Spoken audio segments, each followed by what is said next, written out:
74,000 years ago, the human population dropped to fewer than 10,000 individuals. We were hours away from extinction. What happened next would determine whether our species survived or vanished like the countless others before us.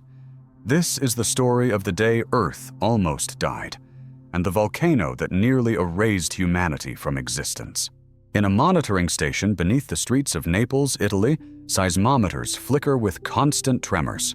The ground here has risen 1 meter since 2005, a geological blink of an eye that has scientists working in shifts around the clock. They are watching Campi Flegrei, a supervolcano whose name means burning fields in Italian, a caldera 13 kilometers wide that sits directly beneath 500,000 people. Dr. Giuseppe Mastro Lorenzo, a volcanologist who has spent 3 decades studying this beast, stares at the data scrolling across his screen and speaks the words that haunt every conversation in his field. If Campi Flegrei erupts like it did 39,000 years ago, this will be the end of European civilization as we know it. But to understand what that means, we must travel back in time to an island in Indonesia, to a moment when the sky split open and the world went dark. It is June, 74,000 years before the present day. The sun rises over Lake Toba, a body of water so vast it stretches beyond the horizon, surrounded by tropical forests teeming with life. Along the shoreline, a family of Homo sapiens, 6 individuals, gathers fruit from the trees. The father, perhaps 30 years old, in a world where most die before 40, teaches his son how to identify which berries are safe to eat. The grandmother tends a small fire, using embers carried from their previous camp 3 days' walk to the south. The 2 children, a girl of 8 and a boy of 5, play near the water's edge, splashing and laughing in a language we would not recognize but would understand in our bones. They do not know that beneath their feet, 2,800 cubic kilometers of molten rock have been accumulating for tens of thousands of years, building pressure in a magma chamber the size of a small country. They do not know that the ground they stand on is not solid earth, but a thin crust of cooled lava, a lid on a pot that is about to boil over. They do not know that in less than 6 hours, everything within 100 kilometers will cease to exist, and that the eruption they are about to witness will change the course of human evolution forever. At 6 o'clock in the morning, local time, the first tremor hits. It is magnitude 3.4, strong enough to rattle the trees and send birds exploding into the sky in panicked clouds. The father looks up, his hand instinctively reaching for his stone blade. He has felt earthquakes before, small ones, the kind that make you pause but not flee. This feels different. The animals sense it too. In the forest, elephants trumpet and begin moving south, away from the lake. Tigers abandon their kills and slink toward higher ground. Even the insects seem agitated, their usual morning chorus replaced by an eerie silence. The mother gathers the children close, her eyes scanning the horizon for danger she cannot yet see. By 8:30, the lake itself has begun to change. The water near the center bubbles and churns, releasing gases that smell of rotten eggs and burned metal.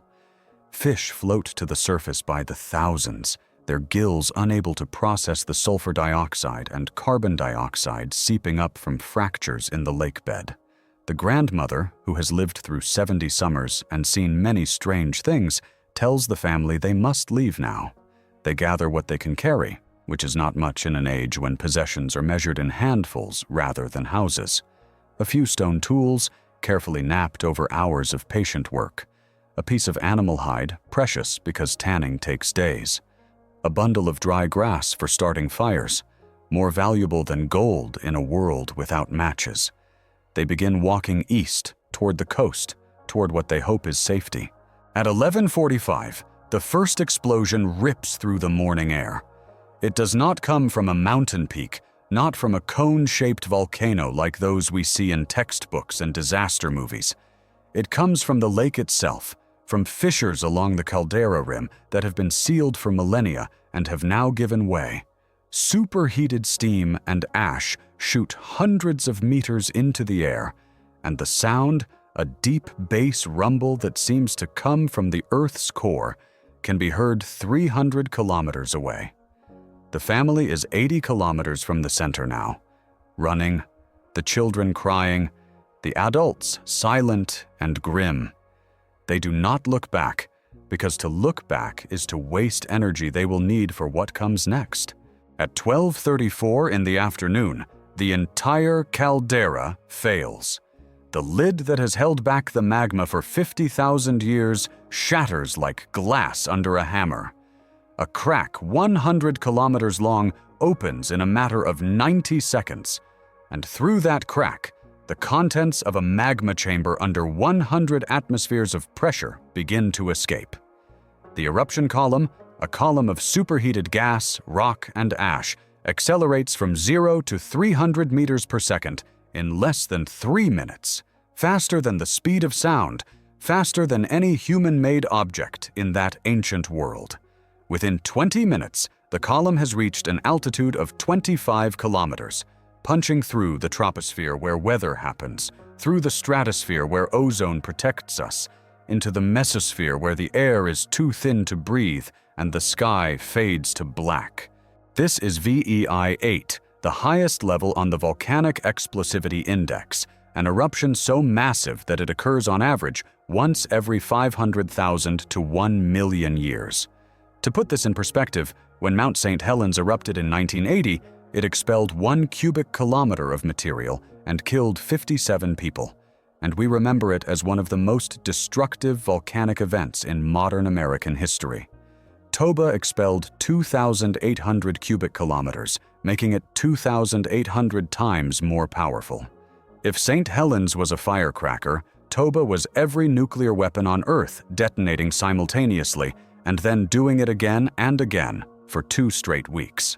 The energy released equals 10 to the 26th joules, which translates to 67,000 Hiroshima bombs per second, sustained not for seconds, but for days.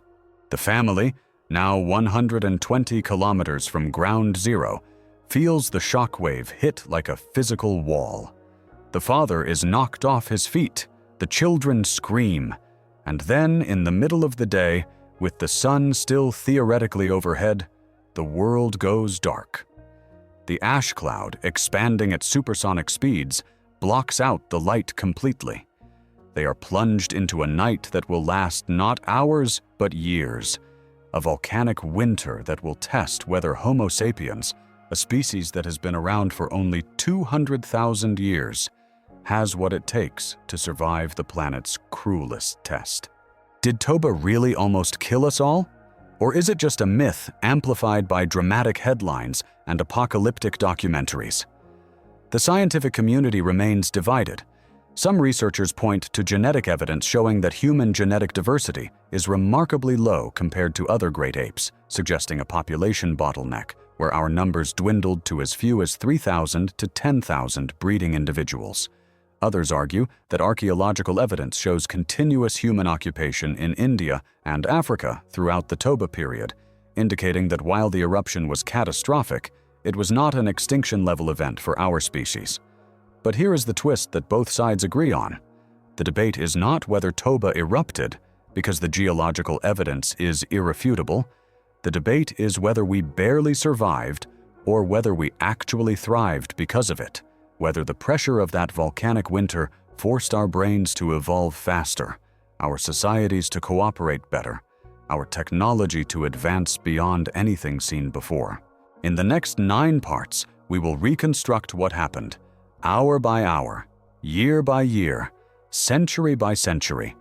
We will follow that family as they struggle to survive in a world where the sun has disappeared and the temperature has dropped, and every rule of survival has changed overnight. We will examine the science of volcanic winters, the way sulfur aerosols in the stratosphere can drop global temperatures by 5 to 15 degrees Celsius and keep them there for a decade. We will travel forward in time to 39,000 years ago, when another supervolcano, Campi Flegrei, erupted and may have contributed to the extinction of the Neanderthals.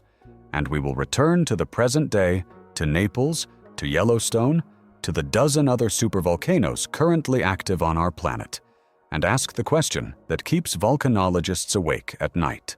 Not if it will happen again, but when and whether this time we will be ready. The darkness is not gradual. It does not creep in like a sunset or fade like twilight. One moment, the family can see the path ahead, the dense jungle canopy filtering green light onto the trail they are running along, and the next moment, they are blind, as if someone has thrown a blanket over the entire world. The ash cloud moves faster than any wind they have ever experienced, a pyroclastic density current of superheated particles that turns day into night in less than 90 seconds. The 8-year-old girl, the one who was laughing at the water's edge just 6 hours ago, clutches her mother's hand so tightly that her knuckles have gone white, though no one can see this in the absolute darkness that now surrounds them. Let us rewind to understand how we arrived at this moment, because the collapse of a supervolcano does not happen all at once. It is a cascade, a domino effect of geological failures that build on each other until the system can no longer hold. At 6 o'clock that morning, when the first magnitude 3.4 tremor rattled the ground, what actually happened beneath the surface was this: a finger of magma, superheated to 1200 degrees Celsius and under immense pressure, found a weakness in the overlying rock, a fracture perhaps caused by an earthquake decades earlier, or a zone where groundwater had eroded the stone over centuries. That finger of magma forced its way upward, heating the groundwater in the rock to steam, and steam expands. The expansion created pressure. The pressure found more fractures, and suddenly a process that had been building for 50,000 years entered its final catastrophic phase. By 8:30, when the family watched the lake begin to boil, the groundwater in contact with rising magma had reached critical temperature. Water, when heated under pressure, does not boil at 100 degrees Celsius. It can remain liquid at temperatures far higher, storing enormous amounts of energy, until suddenly the pressure releases and it flash boils, expanding 1,600 times its liquid volume in a fraction of a second. This is what happened beneath Lake Toba. Cubic kilometers of superheated water turned to steam almost instantaneously, and that steam had to go somewhere. It went up. The lake surface, which had been smooth as glass at sunrise, now looked like a pot of water left too long on the stove, great bubbles rising and bursting, each one releasing clouds of sulfur dioxide and carbon dioxide that had been dissolved in the magma below. The fish died not from heat, but from asphyxiation, their gills clogged with volcanic gases that turned the water acidic. The grandmother, the eldest of the group at 70 years old, a nearly impossible age in the Paleolithic world, made the decision that would save her family's lives. She told them to run east, not north or south or west, but specifically east toward the coast. We do not know if she had experienced a volcanic eruption before, perhaps a smaller one in her youth, or if she was acting on instinct, on the accumulated wisdom of 1,000 generations of humans who had learned to read the warning signs of nature. What we do know is that her decision was correct. The groups that fled north or west toward the interior of Sumatra would have been trapped when the main eruption began. The groups that fled south moved parallel to the blast zone, but not away from it fast enough. Only those who moved east, perpendicular to the prevailing winds, and toward open water where the ash would be less concentrated, had a chance. At 11:45, the first major explosion occurred. It was not the main event, not yet, but what volcanologists call a phreatomagmatic eruption, when magma meets water and creates a steam-driven blast. The sound, measured by geological evidence and calculated through models, would have exceeded 180 decibels at the source, louder than a jet engine at takeoff, louder than a gunshot next to your ear, loud enough to rupture eardrums and cause permanent hearing damage at distances up to 50 kilometers. The family, now 80 kilometers away, heard it as a deep, rumbling roar that seemed to come from everywhere at once, from the ground beneath their feet and the sky above and the trees around them. The children began to cry, not with the normal tears of frightened kids, but with the primal wails of creatures who understand at a cellular level that they are in mortal danger. The explosion opened vents along the northern rim of the caldera, fissures that ran for tens of kilometers and spewed ash and steam hundreds of meters into the air. But this was still just the prelude, the opening notes of a symphony of destruction. The real eruption, the one that would change the world, was still 49 minutes away. During those 49 minutes, pressure continued to build beneath the caldera floor. The magma chamber, a vast reservoir of molten rock that had been filling for millennia, was now in direct communication with the surface through multiple pathways. The weight of the overlying rock, which had acted as a seal keeping the magma contained, was being undermined from below. It was like removing support columns from beneath a building. For a while, the structure holds, and then, all at once, it fails. At 12:34 in the afternoon, the caldera floor collapsed, not in one place, but along a fracture system 100 kilometers long that encircled the entire lake. The collapse happened in stages, each section failing and transferring stress to the next, like a row of dominoes falling in geological time, which means it took 90 seconds instead of 90 million years. As each section collapsed, it exposed fresh magma to the sudden release of pressure. And magma under pressure contains dissolved gases, carbon dioxide and water vapor, and sulfur dioxide, gases that cannot exist as gases at the pressures deep in the earth, but that explosively separate from the liquid rock the moment pressure drops, like opening a shaken bottle of champagne. Except the bottle is the size of a small country, and the champagne is 1200-degree molten rock. The eruption column that formed did not rise like smoke from a chimney. It exploded like a rocket, driven by the expanding gases and the sheer thermal energy of the magma itself. In the first 60 seconds, the column reached 5 kilometers in height. In the second 60 seconds, it reached 15 kilometers. By the end of the third minute, it had punched through the tropopause at 25 kilometers altitude and was still accelerating. The speed at the base of the column exceeded 300 meters per second, faster than any wind on Earth, faster than the speed of sound. Rocks the size of cars were thrown 40 kilometers into the air. Ash particles, each one a tiny shard of volcanic glass with edges sharper than any razor, were lofted into the stratosphere where they would remain suspended for years. The family felt the main blast before they heard it, a pressure wave that moved through the ground faster than sound moves through air. The father, who had been leading the group, stumbled and fell to his knees. The son, trying to keep up, crashed into him. For a moment they lay in a tangled heap on the jungle floor, and then the sound arrived. Not a single boom, but a continuous roar, like standing next to a waterfall.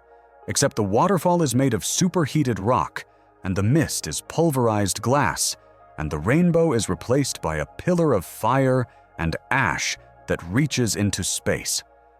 The grandmother, even at 70, kept moving, pulling the children to their feet, screaming at them to run, though her voice was completely drowned out by the apocalyptic thunder from the west. Within the first hour of the main eruption, 250 cubic kilometers of magma had been expelled, more than all the eruptions in recorded human history combined.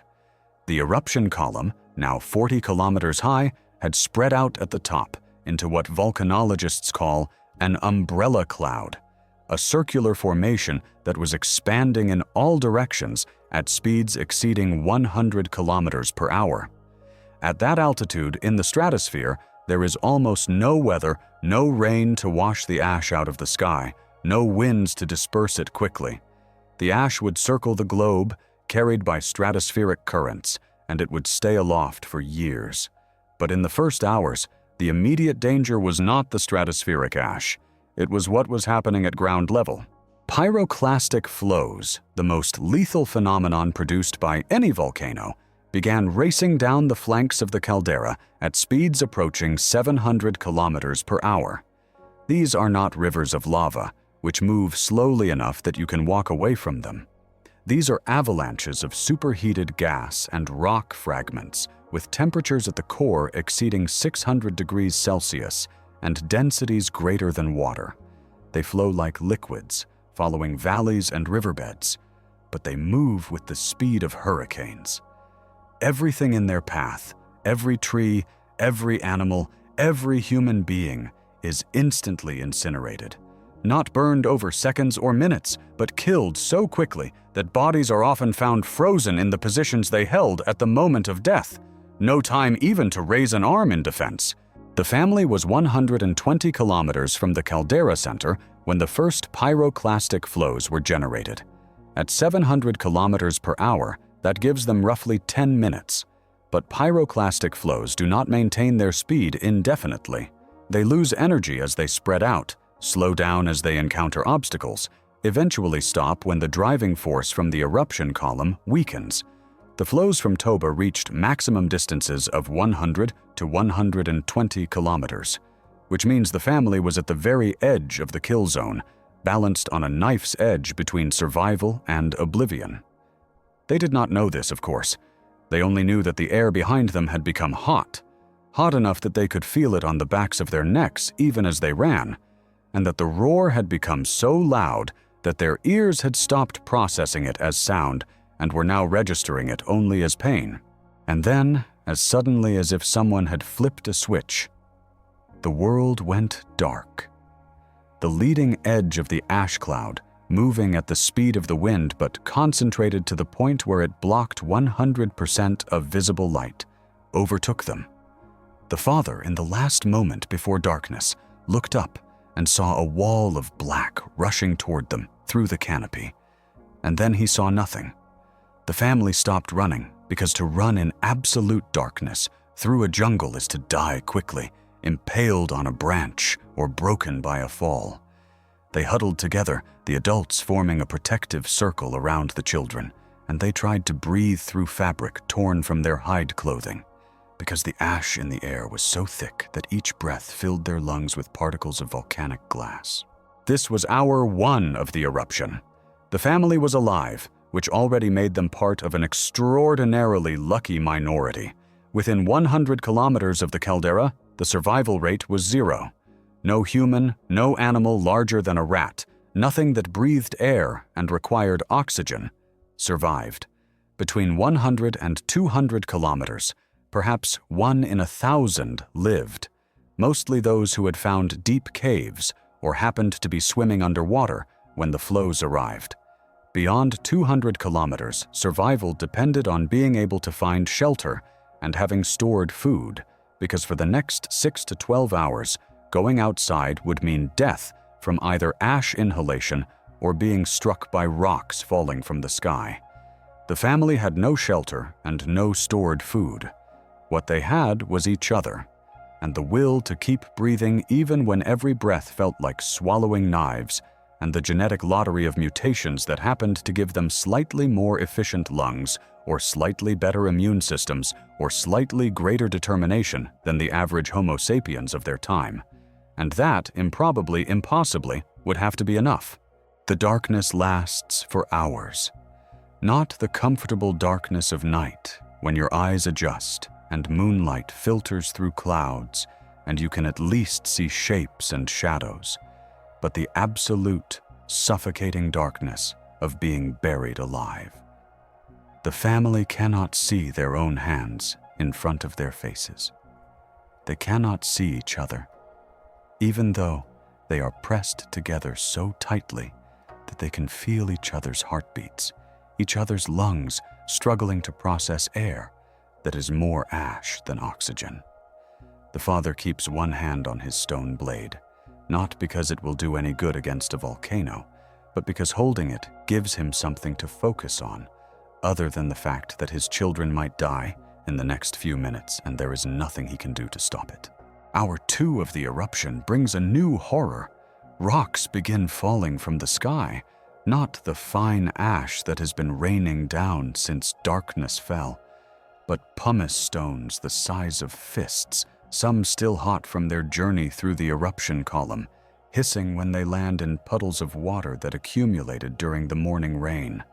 The family hears them hitting the canopy above, a constant percussion like hailstones, except each impact could crush a skull or break a spine. The grandmother, who has been silent until now, begins to sing. It is not a song we would recognize, not structured like modern music, with verses and chorus and rhythm, but a vocalization, a series of notes that rise and fall. And somehow, in this place where death is falling from the sky and the air is trying to kill them, the sound of another human voice brings comfort. The children stop crying. The adults stop shaking quite so badly. They are still going to die, probably, but they will die together. And in the world of 74,000 years ago, that is the best anyone can hope for. But they do not die. Not in hour 2, not in hour 3, not in the 6 hours of darkness that follow.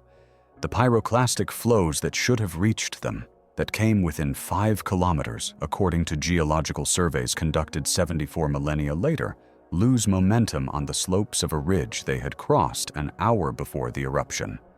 The ashfall, which kills thousands through suffocation and hundreds of thousands more through starvation in the months that follow, does not accumulate thickly enough in their location because they are on a slope, and the ash slides downhill even as it falls.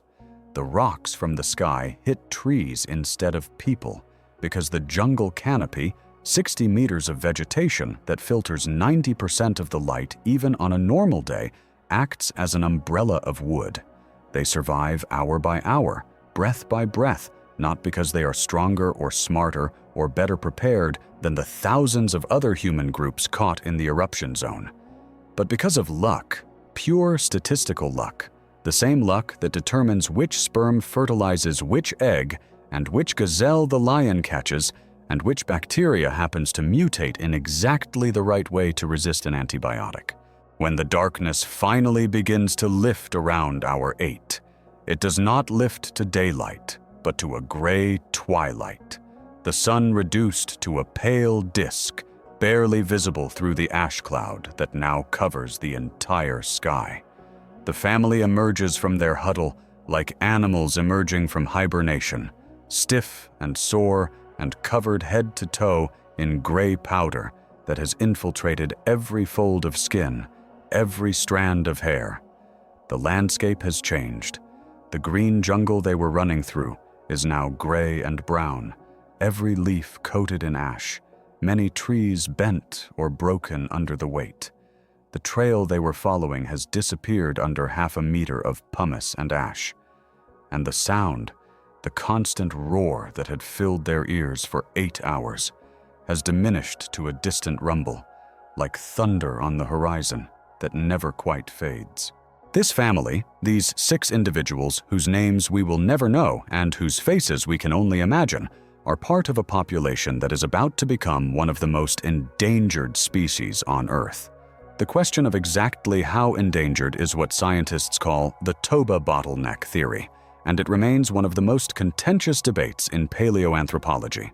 The theory, first proposed in 1998, suggests that the Toba eruption caused a population crash so severe that human numbers dropped to as few as 3,000 to 10,000 breeding individuals, down from a pre-eruption population that may have exceeded 1 million. To put that in perspective, mountain gorillas today number around 1,000 individuals and are considered critically endangered.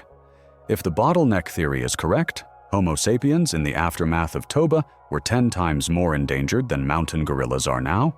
The evidence supporting the bottleneck comes primarily from genetics. When scientists sequence human DNA from populations around the world, they find something strange. Our genetic diversity is remarkably low compared to other great apes. Chimpanzees, our closest living relatives, have 3 to 4 times more genetic variation than humans, despite the fact that there are far fewer chimpanzees than humans alive today. Gorillas, orangutans, even bonobos show more genetic diversity within their populations than we do across our entire species. The most likely explanation for this low diversity is a bottleneck event, a moment in our history when our numbers dropped so low that much of the genetic variation that existed before was simply lost, eliminated, because the individuals carrying those genes did not survive. The timing of this bottleneck, calculated by comparing mutation rates across different human populations, points to approximately 70 to 80,000 years ago, the same time as Toba. But not all scientists agree. Critics of the bottleneck theory point to archaeological evidence that seems to contradict the idea of a near-extinction event. Sites in India, directly downwind of Toba, show continuous human occupation before, during, and after the eruption. Stone tools found below the Toba ash layer are stylistically identical to tools found above it, suggesting that the same human populations remained in place. In Africa, the heartland of human evolution, there is no clear archaeological break around 74,000 years ago, no sudden disappearance of sites or change in tool technology that would indicate mass die-offs. Some researchers argue that the genetic bottleneck could have been caused by other factors, climate change or disease or simple population dynamics, and that Toba was merely a regional catastrophe rather than a global near-extinction event. The truth, as is often the case in science, probably lies somewhere between the extremes. Toba almost certainly did not reduce human population to a few thousand individuals living in a single refuge in Africa, the most dramatic version of the bottleneck theory. But it almost certainly did cause significant mortality and population decline across large parts of Asia and possibly Africa. The volcanic winter that followed, which we will explore in the next part, would have disrupted food sources and created a cascade of ecological changes that affected every species, not just humans. What makes the human story unique is not that we were affected by Toba, it is that we survived it, and not only survived but eventually thrived in ways that no other hominin species managed. Here is where the theory takes a fascinating turn, a twist that transforms Toba from a simple story of disaster into something more complex. Some researchers now argue that the bottleneck, if it happened, may have been the best thing that ever happened to our species. The logic goes like this. When a population crashes, the individuals who survive are not a random sample. They are the ones with traits that gave them an advantage in the specific conditions that caused the crash. In the case of Toba, those traits might have included better cognitive abilities for problem solving, better social cooperation for resource sharing, better technological innovation for adapting to changed environments. The small population that survived would have been enriched for these beneficial traits. And then, as that population recovered and expanded, those traits would have spread throughout the species. This is called selective pressure, and it is one of the primary engines of evolution. But there is another factor at play in small populations that makes evolution happen even faster. When a population is small, any new mutation that provides an advantage can spread through the entire population within a few dozen generations rather than the thousands or millions of generations it would take in a large population. Think of it like this. If you introduce a beneficial mutation into a population of 1 million, it takes a very long time for that mutation to become common because it is competing with 1 million other genetic combinations. But if you introduce the same mutation into a population of 10,000, it can spread to the entire population in a geological instant. Small populations evolve faster, not despite being small, but because of it. And here is the provocative question that keeps anthropologists arguing late into conference nights. Is it a coincidence that the period immediately after Toba, from 70,000 to 50,000 years ago, is when we see an explosion of innovation in the archaeological record? This is when we start finding evidence of long-distance trade networks, shells from the coast turning up hundreds of kilometers inland. This is when we start finding sophisticated composite tools, where multiple materials are combined to create more effective hunting weapons. This is when we start finding art, the first beads and ochre pigments and engravings that serve no obvious practical purpose except to represent abstract thought. Did Toba trigger this cognitive revolution by creating a selective environment where only the most innovative humans survived? The family, now slowly walking east through an ash-covered landscape, has no idea they are part of a genetic lottery whose results will not be known for thousands of years. They only know that they are hungry, that the fruit that was abundant yesterday is now covered in toxic ash, that the animals they would normally hunt have either died or fled. The father fashions a crude mask from a piece of hide, tying it around the youngest child's face to filter the air. It is a simple innovation, obvious in retrospect, but in the moment it represents problem-solving ability, the capacity to identify a threat and create a solution using available resources.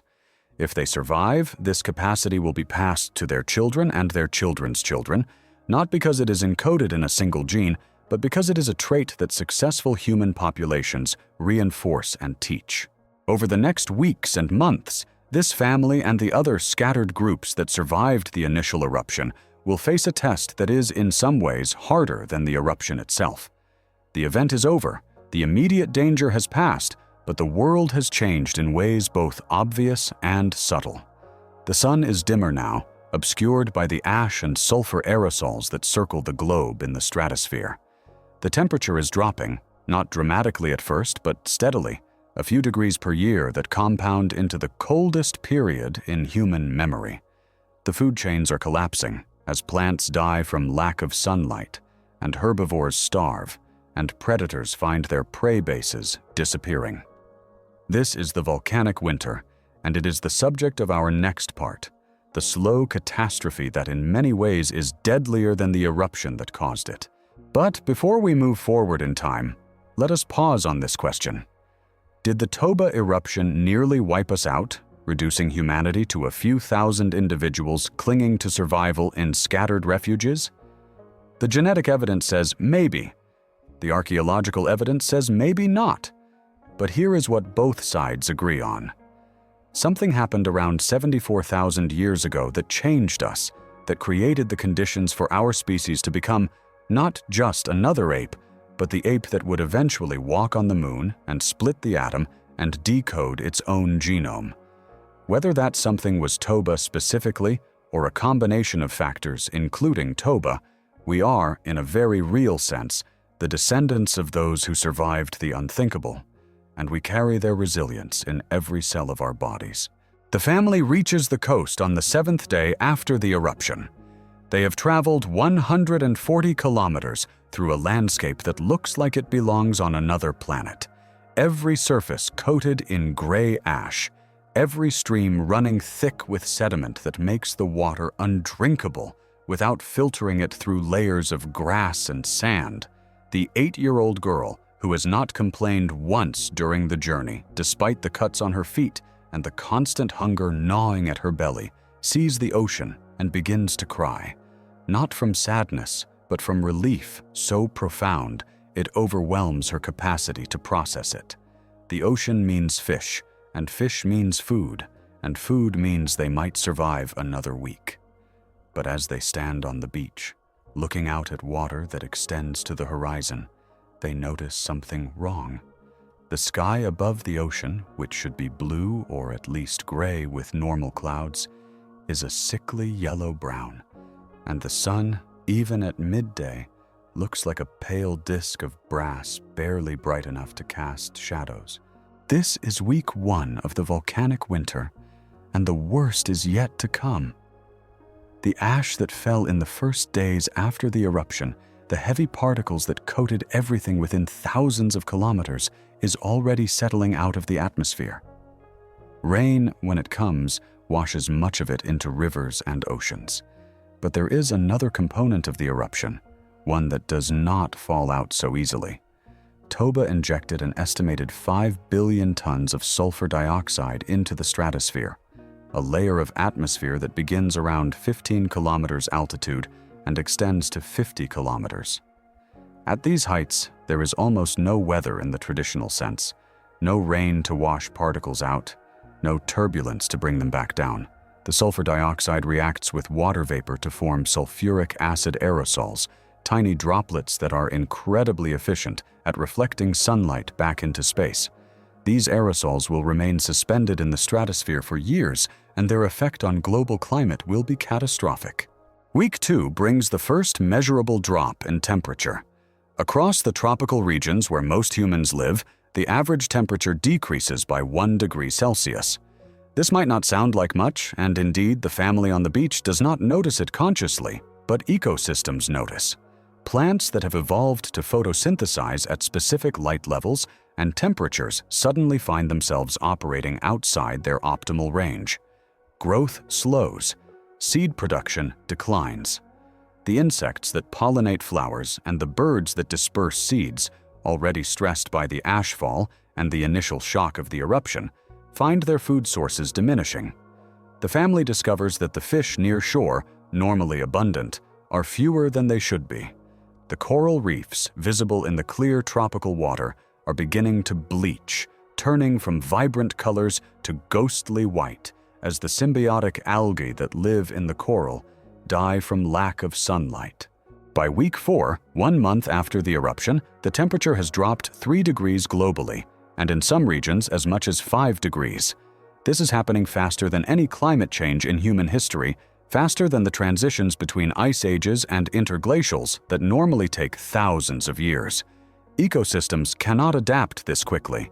The grasslands that support herds of large herbivores begin to die back, not completely, but enough that carrying capacity drops by half or more. The herbivores, finding less food, either migrate to areas not yet affected or begin to starve.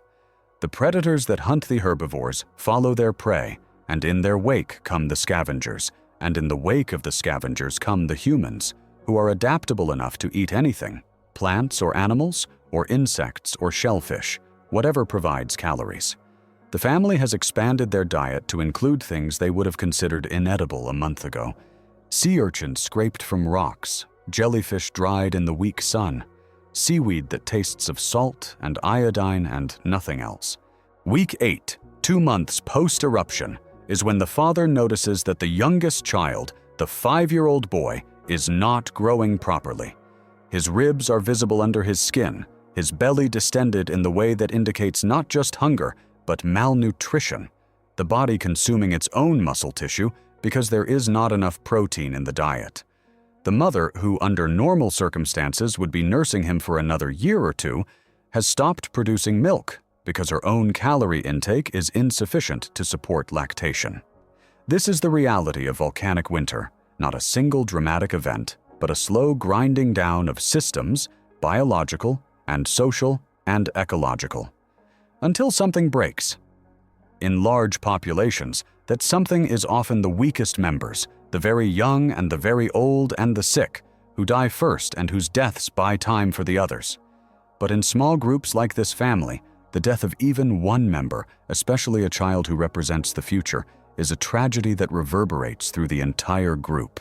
The father makes a decision that will seem incomprehensible to modern humans, but that makes perfect sense in the context of Paleolithic survival.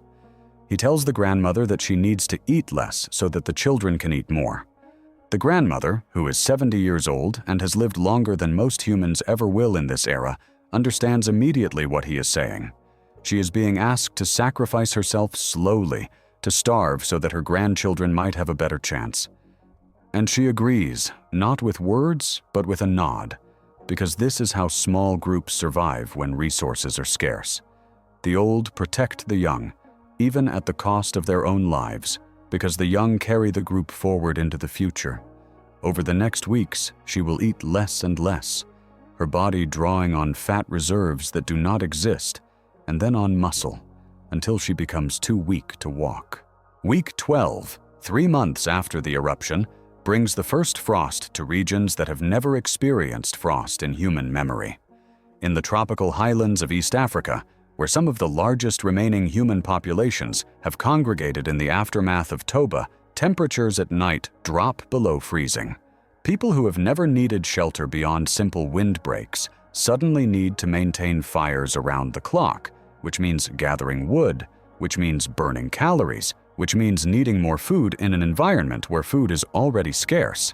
It is a vicious cycle, and many groups do not escape it. Archaeological sites from this period, when they can be identified at all, show evidence of abandonment, of populations that were there one year and gone the next, their stone tools left scattered on the ground because carrying them was not worth the energy expenditure. But some groups do more than just survive. They innovate. The family on the beach, now consisting of 5 members after the grandmother died in week 10, discovers that certain types of shellfish are more abundant in colder water. As the ocean temperature drops, these shellfish migrate from deeper water into the shallows, where they can be harvested without diving. The family develops a technique of smoking the shellfish over fire, which not only makes them easier to preserve, but also concentrates the nutritional value. This is a simple technology, obvious in retrospect, but it represents a cognitive leap from eating food when you find it to processing food so that it can be stored. And storage, the ability to decouple when you acquire food from when you eat it, is one of the fundamental innovations that separates humans from most other animals. The archaeological record from the period after Toba shows exactly this kind of innovation happening in multiple locations. Sites in South Africa show the first clear evidence of complex projectile weapons, spear throwers and bows that allow humans to hunt from a distance rather than risking close contact with dangerous prey. Sites in India show the development of bladelet technology, where a single stone core is used to produce dozens of small, sharp blades that can be hafted onto spears or arrows. These are not gradual developments that took millennia to evolve. They appear suddenly in the archaeological record, almost as if someone flipped a switch and humans got smarter overnight. The explanation, according to the selective pressure theory, is that Toba created environmental conditions where innovation was not optional but necessary, where groups that did not adapt quickly simply disappeared, leaving behind only those who could think their way through problems. Month 4 through month 12 of the volcanic winter, sea temperatures stabilize at a new, colder equilibrium. The global average has dropped by approximately 5 degrees Celsius, with much larger drops at higher latitudes and altitudes. Some climate models suggest that in certain regions, temperatures may have dropped by as much as 15 degrees, enough to trigger local glaciation and snowfall in areas that had never seen snow. The sulfur aerosols in the stratosphere are beginning to settle out, but the process is slow, and more importantly, the cooling they have triggered has set in motion feedback loops that will keep the planet cold for much longer than the aerosols themselves remain in the atmosphere. Ice reflects more sunlight than dark ground, so as ice expands, the planet cools further. Plants die from cold, reducing carbon dioxide absorption, which affects global temperature regulation. Ocean currents, driven by temperature differences between the equator and poles, shift in ways that alter precipitation patterns, turning some regions wetter and others into deserts. The family, now supplemented by 2 other individuals who joined them in month 5, survivors from a different group whose own members had died, has established a semi-permanent camp near the coast. They have learned which plants are edible and which are poisonous, learned which tides bring in the most shellfish, learned how to read the subtle signs that indicate when fish will be running close to shore. But they have also learned something more important. They have learned to share information systematically, not just through demonstration, but through what we might recognize as teaching. The father shows the new members how to make fire without embers from an existing fire, using the bow drill method that takes practice and patience, but that means the group is never more than an hour away from warmth. The mother teaches the younger girl, now 9 years old, how to identify edible plants by leaf shape and smell, knowledge that took her decades to accumulate, and that can be transferred in weeks through deliberate instruction. This is culture in the anthropological sense, information that is learned rather than inherited genetically and that accumulates over generations. All animals have some capacity for cultural transmission, but humans are unique in the scale and fidelity of what we can pass on. And in the aftermath of Toba, when so much knowledge was lost with the people who died, the groups that survived were the ones that could most efficiently transmit what they knew to the next generation. The grandmother, before she died, spent her last days teaching the children songs that encoded information about seasonal patterns and plant locations and water sources, information that would have been lost if she had not deliberately preserved it in a form that could be remembered and repeated. Her death was a tragedy, but the knowledge she passed on was a gift that would echo down through 74,000 years to reach us. Year 1 ends not with celebration, but with exhaustion. The family has survived the worst year in human history, a year when the sun dimmed and the temperature dropped and the world as they knew it ended. They do not know that they are part of a population that may number as few as 10,000 individuals, that they are part of an endangered species balanced on the knife edge of extinction. They only know that they are alive, that they have food today, even if they do not know about tomorrow, that their children are learning and growing and carrying forward something precious and fragile and infinitely valuable, the spark of human consciousness in a universe that is mostly cold and dark and empty. And that, for now, is enough. But enough is a relative term when the volcanic winter is only beginning. Year 1 was the shock, the immediate crisis, the desperate scramble to find food and shelter in a world that had become unrecognizable overnight. Years 2 through 10 will be something different, something harder in ways that are difficult for modern humans to comprehend. It is the slow grind, the generational trauma, the reality of raising children in conditions where survival is never guaranteed beyond the next season. The family, along with the 2 survivors who joined them, faces a question that every human group in this period must answer. Do we stay near the coast where shellfish are reliable but limited? Or do we risk moving inland where larger game might still exist, but where competition with other desperate groups could turn violent? Year 2 brings an answer they did not expect. The mother becomes pregnant again, the first pregnancy since before the eruption, and this changes everything. A pregnant woman needs roughly 500 additional calories per day, and in a world where the average person is already operating at a caloric deficit, finding those calories means someone else eats less, or the entire group works harder to acquire more food. The group chooses the latter option. They expand their foraging range, sending individuals out for 2 or 3 days at a time to explore new areas, something they would not have risked when the group was smaller and less stable. On one of these expeditions, the father discovers a cave system 15 kilometers inland, a network of chambers that shows evidence of previous human occupation, stone tools and fire-charred bones scattered on the floor, abandoned perhaps during the eruption or perhaps years before. The cave becomes their winter home, a place they return to when the coastal storms make beach camping impossible.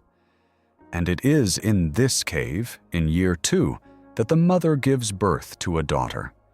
The birth is difficult, longer than normal, and both mother and infant nearly die from blood loss. But they survive, and the infant, though smaller than babies born in better times, is healthy enough.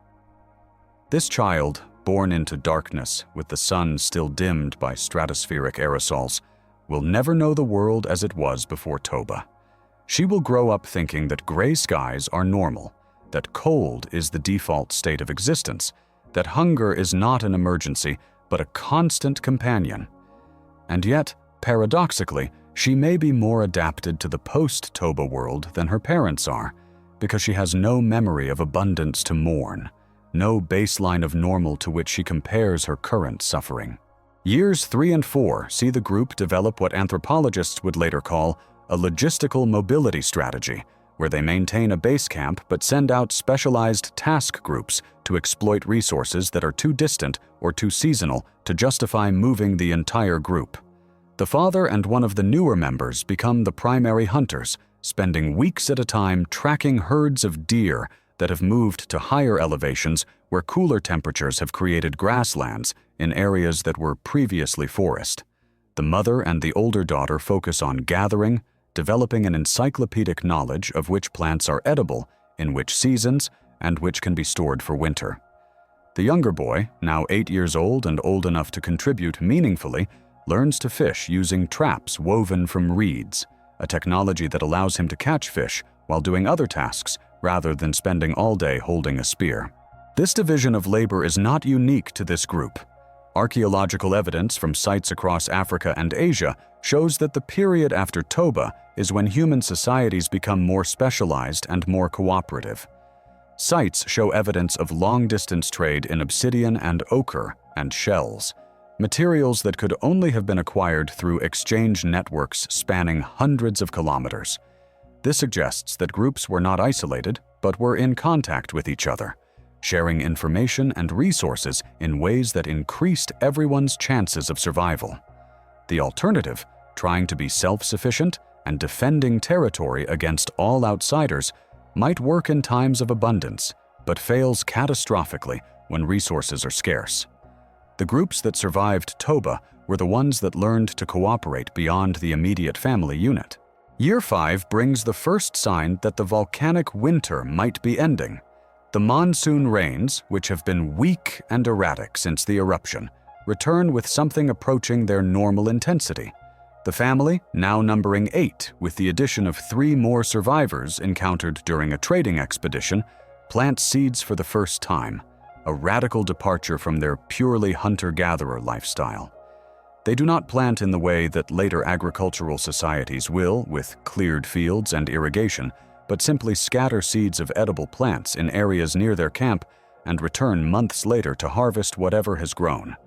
The yield is small, barely worth the effort in terms of calories invested versus calories returned, but it represents a cognitive shift, a move from purely exploiting existing resources to actively manipulating the environment to increase productivity.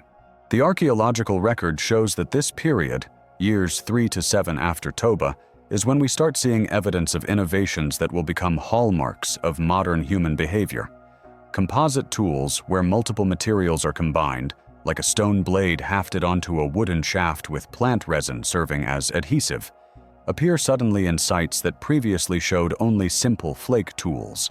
Beads made from shells and carved bone appear, suggesting that people had cognitive resources available for decoration and status signaling, which only makes sense if basic survival needs were being met reliably enough that not every waking hour had to be devoted to finding food. Some archaeologists interpret this as evidence that Toba did not cause the population crash that the genetic data suggests.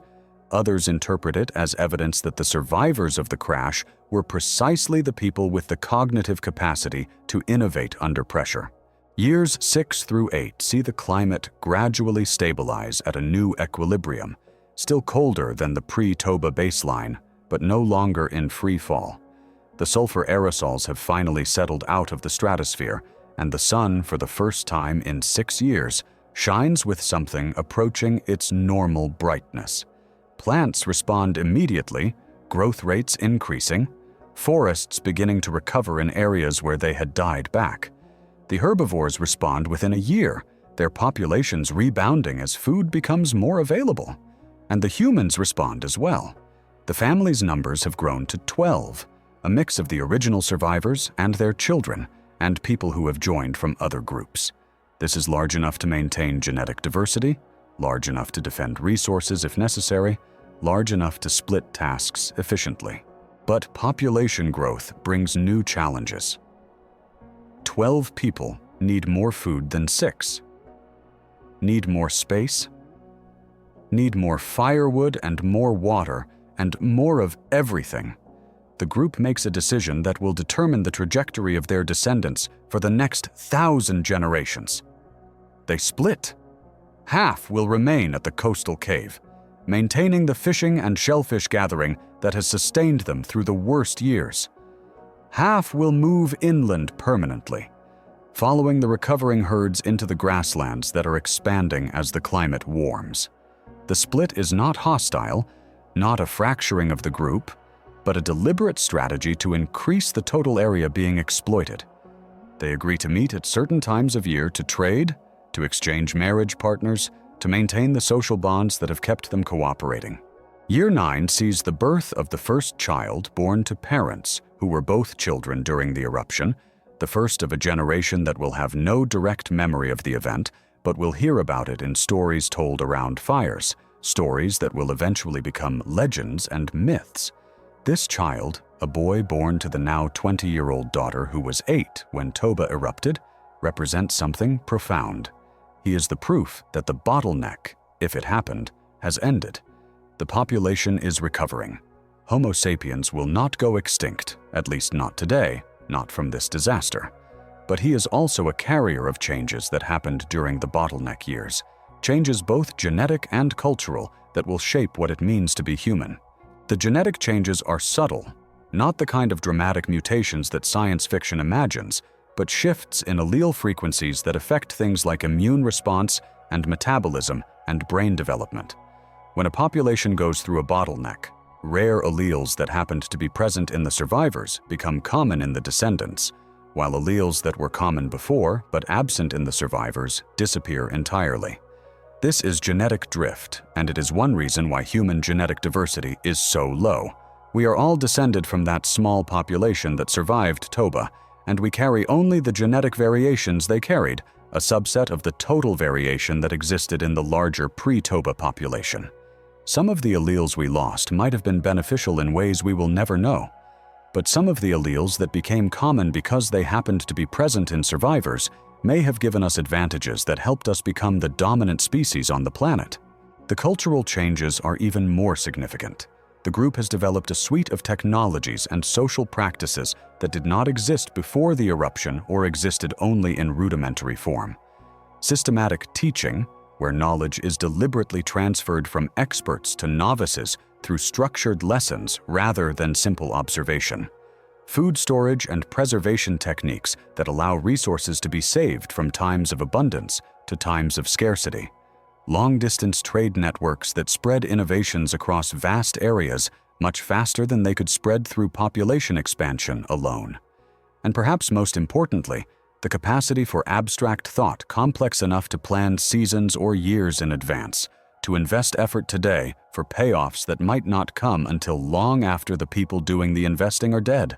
Year 10, a full decade after the eruption, is when the group finally feels secure enough to engage in activities that have no immediate survival value.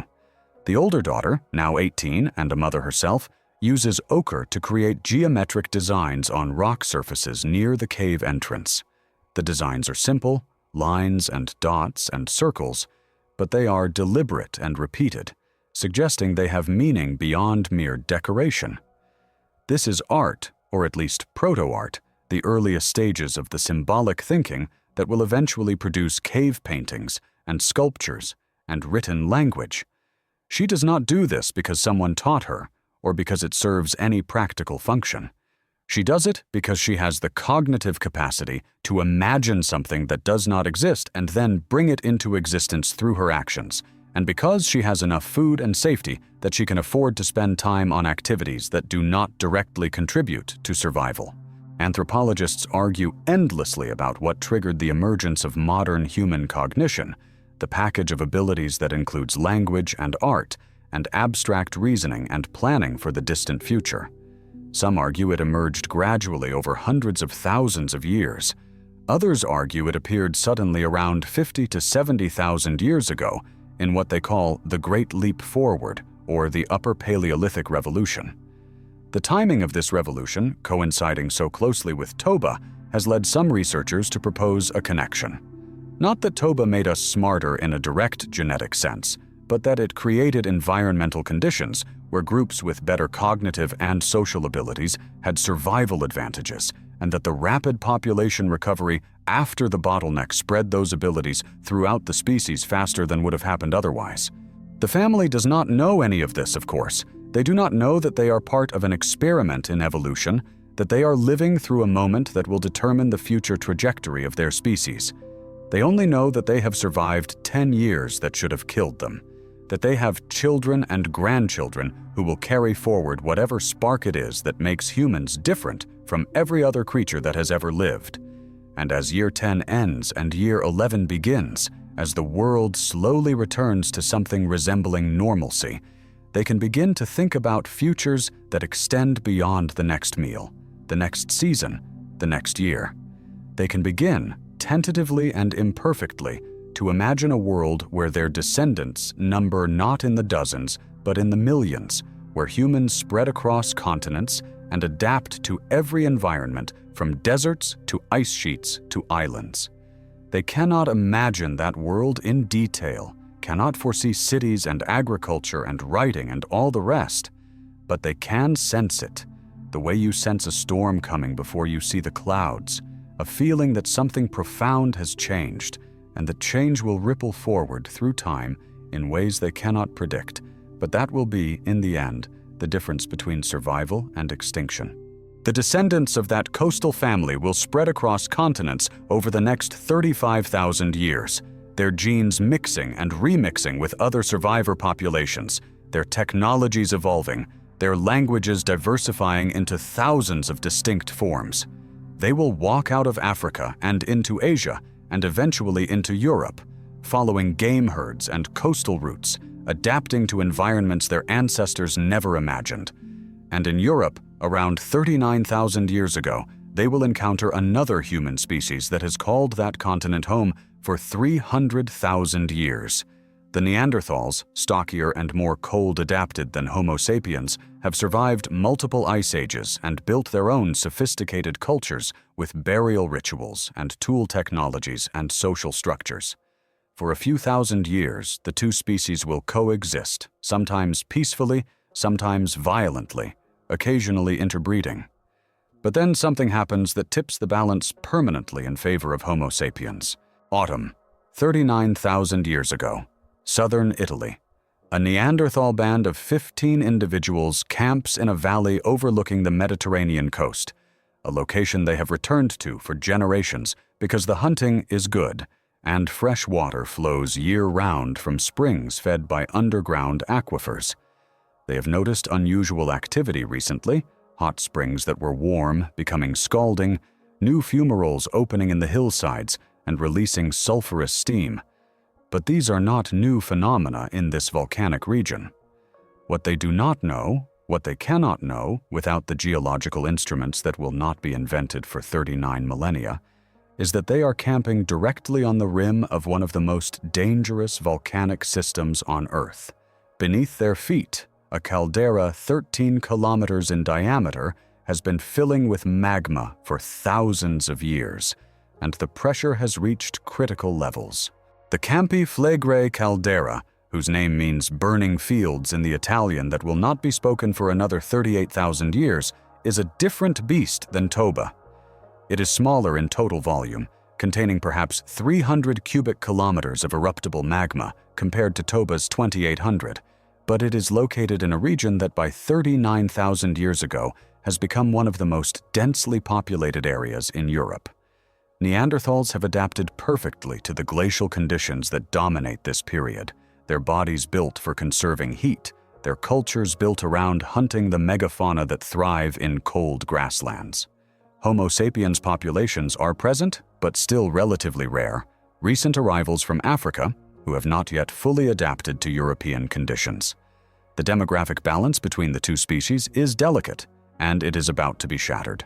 The eruption, when it comes, is sudden even by volcanic standards. Unlike Toba, which gave warning signs for hours or days before the main event, Campi Flegrei goes from background seismicity to full eruption in less than 30 minutes.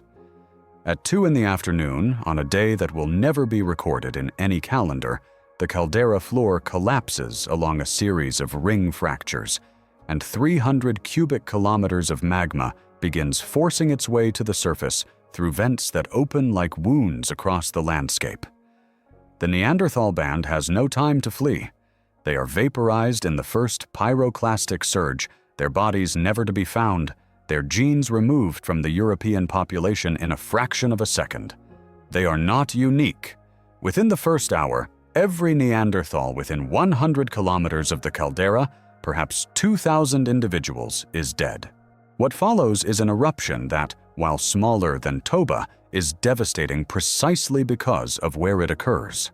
The ash column reaches 45 kilometers in height, and the prevailing winds carry the ash east and north across the entire Mediterranean basin and into the heart of Europe. Within 12 hours, ash is falling in what will become grease, falling thick enough to collapse shelters and contaminate water sources. Within 24 hours, ash reaches the Balkans and begins dusting the plains of what will become Ukraine and southern Russia. Within 3 days, a layer of ash 1 meter thick covers an area the size of France, and unlike Toba, which erupted in a region where humans were still relatively sparse, Campi Flegrei erupts in the middle of Neanderthal heartland, the region where they are most numerous and most established. The archaeological record from this period tells a story that is both clear and haunting. Sites that show continuous Neanderthal occupation for thousands of years, evidenced by distinctive Mousterian stone tools and the remains of their prey animals, suddenly go silent. Not gradually, not over centuries, but within a geological instant. Above the Campi Flegrei ash layer, which is called the Campanian ignimbrite, and which serves as a chronological marker across Europe, Neanderthal sites become dramatically less common. The few that do exist show signs of stress, fewer individuals, less sophisticated tools, evidence of nutritional deficiency in the bones that are eventually fossilized. And then, within 10,000 years of the eruption, Neanderthals disappear entirely from the fossil record, replaced by Homo sapiens populations that expand into every region the Neanderthals once dominated. Did Campi Flegrei kill the Neanderthals? The question is more complex than it appears because species rarely go extinct from a single cause. The Neanderthals were already under pressure before the eruption, their population numbers declining as Ice Age conditions intensified and as competition with Homo sapiens increased. But the eruption almost certainly accelerated their decline in ways that made recovery impossible. The volcanic winter that followed, while not as severe as Toba because the eruption was smaller, still dropped European temperatures by an estimated 6 to 9 degrees Celsius for several years. For Neanderthals, already adapted to cold and already specialized for hunting large game in open grasslands, this might not have been immediately catastrophic. But for Homo sapiens, with our more generalized diet and more flexible social structures and greater capacity for innovation, the same conditions were survivable. Here is where the story becomes a mirror of Toba, a repeat of the pattern we saw 35,000 years earlier. When environmental conditions deteriorate rapidly, species that are specialists, that have optimized for a narrow range of conditions, are at a disadvantage compared to generalists who can switch strategies. Neanderthals were supreme hunters of cold-adapted megafauna. But when the volcanic winter from Campi Flegrei killed or displaced those herds, they had fewer fallback options. Homo sapiens, who were already eating everything from shellfish to seeds to insects to whatever they could catch or gather, simply shifted the proportions of their diet and survived.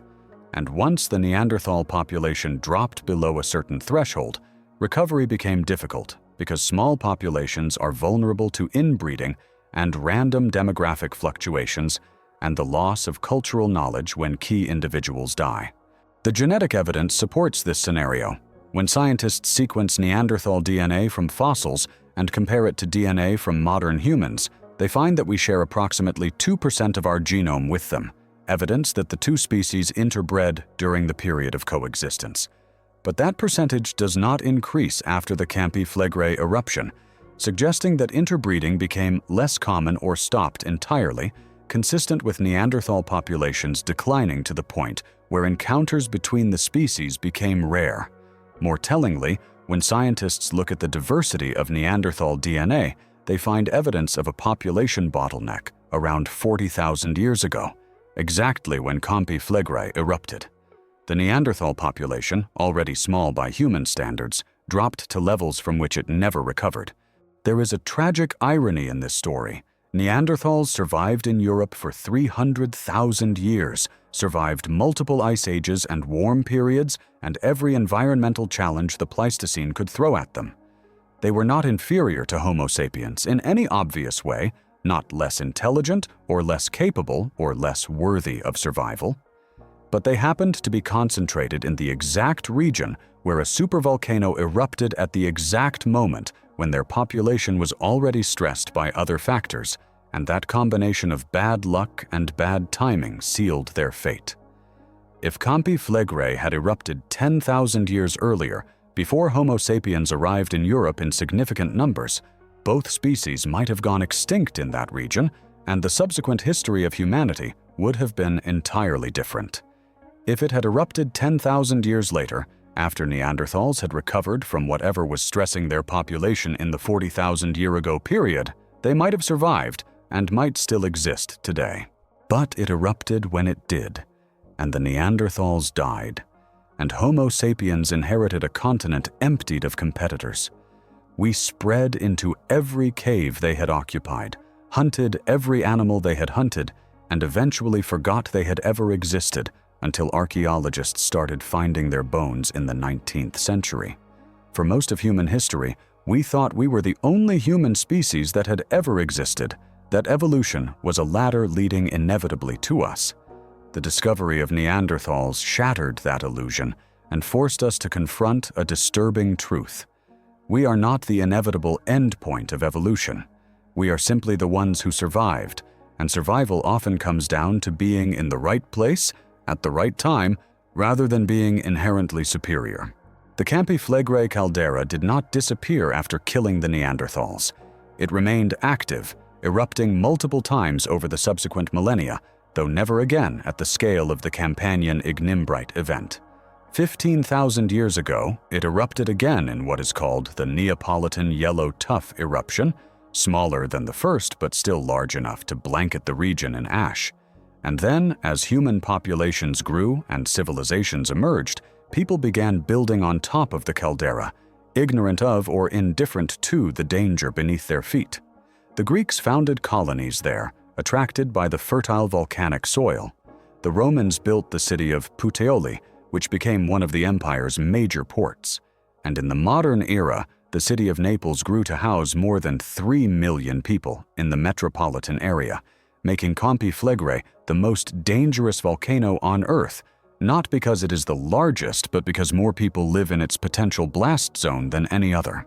And now, in the year 2025, Campi Flegrei is waking up again. The ground in the town of Pozzuoli, located near the center of the caldera, has risen more than 1 meter since 2005, faster than any previous episode of uplift in recorded history. Seismic swarms, hundreds of small earthquakes clustered in time and space, occur monthly, indicating magma movement at depth. Gas emissions from fumaroles have increased, particularly carbon dioxide and sulfur dioxide, the same gases that preceded previous eruptions. The Italian government has raised the alert level multiple times and has evacuation plans in place for the 500,000 people living within the immediate danger zone. But even the optimists acknowledge that evacuating before an eruption is one thing, and evacuating successfully during an eruption, when ash is falling and roads are clogged and panic is setting in, is something else entirely. The scientists who monitor Campi Flegrei live with a knowledge that keeps them awake at night. They know that the caldera has erupted at least 60 times in the past 60,000 years, an average of once every 1,000 years. They know that the last major eruption was in 1488, more than 500 years ago, which puts us within the window of expected activity. They know that the magma chamber beneath the caldera is still active, still accumulating magma, still building toward the pressure threshold where eruption becomes inevitable rather than merely possible. And they know that when it erupts, not if but when, it will not just kill the people directly in the blast zone. It will trigger a cascade of effects that could destabilize the entire European economy, disrupt global food supplies, and depending on the size of the eruption, potentially trigger another volcanic winter that will test whether modern civilization is any more resilient than the Neanderthals were 39,000 years ago. But Campi Flegrei is not alone in its restlessness. Across the planet, at least a dozen calderas capable of producing VEI-7 or VEI-8 eruptions show signs of activity, monitored by networks of seismometers and GPS stations and gas sensors that relay data in real time to volcanic observatories that never sleep. The scientists who analyze this data understand something that most of humanity prefers not to think about. The question is not whether another supervolcano will erupt in our lifetime, or our children's lifetimes, or our grandchildren's lifetimes. The question is whether we will have any warning when it happens, and whether warning will make any difference at all when the scale of the disaster exceeds anything human civilization has ever prepared for.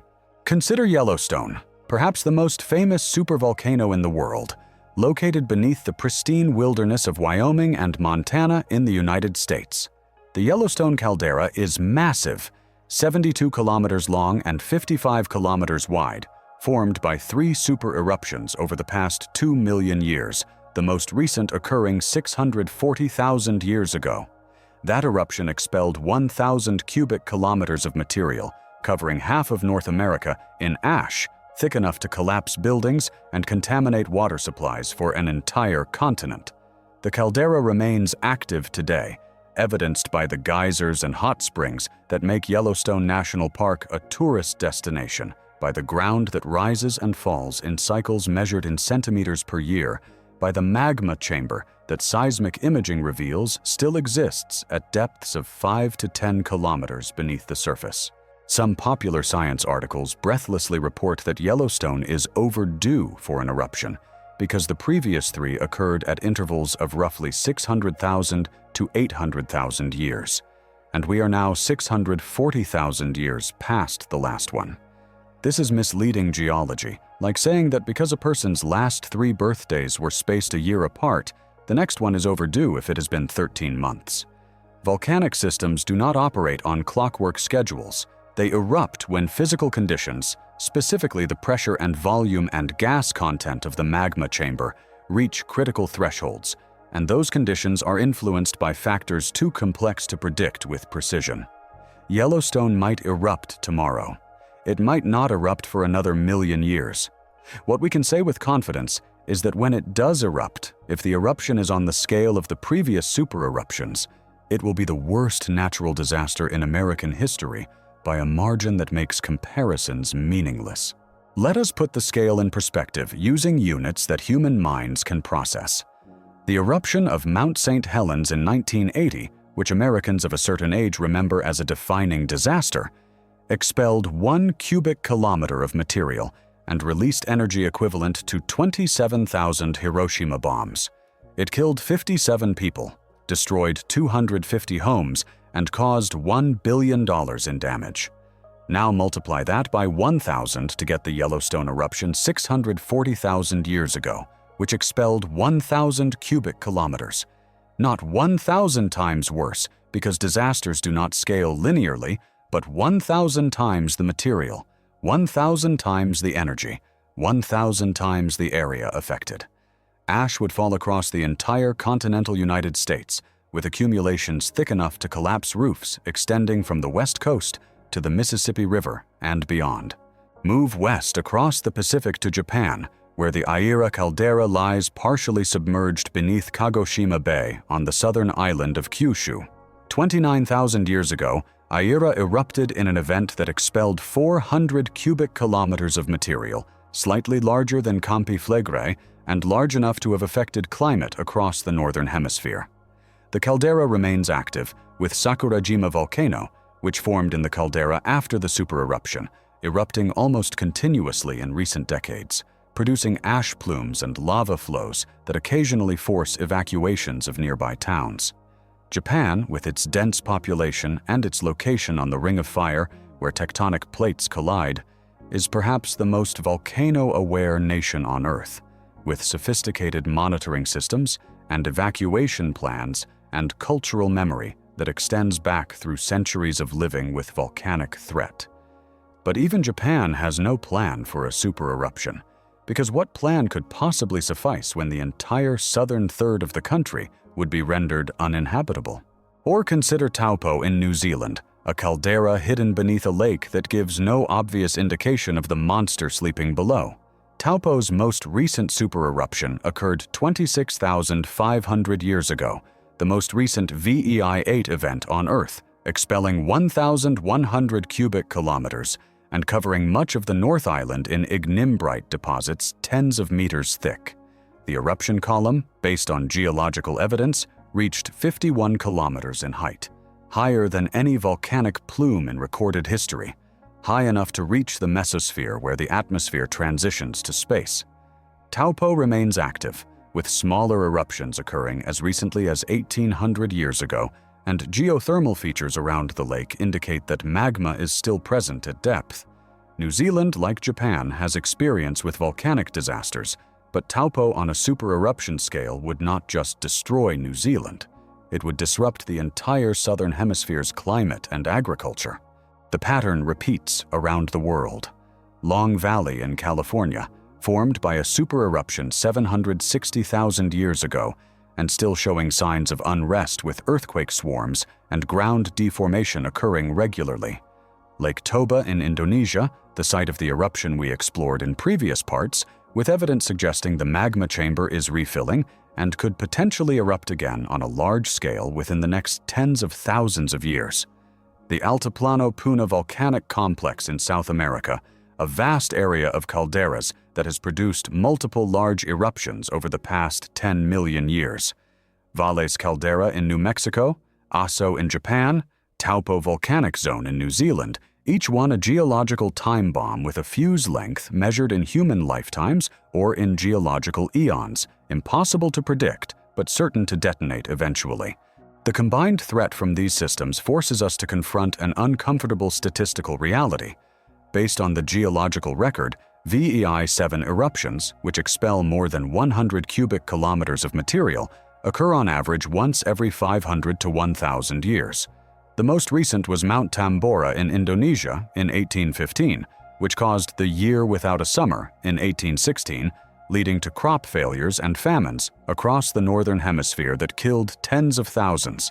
That was 210 years ago, which means we are well within the window where another VEI-7 eruption should be expected. VEI-8 super eruptions occur on average once every 50,000 to 100,000 years. The most recent was Taupo 26,500 years ago, which again places us within the expected time frame for another event. Human civilization, defined as the period since we developed agriculture and cities and writing, spans roughly 12,000 years.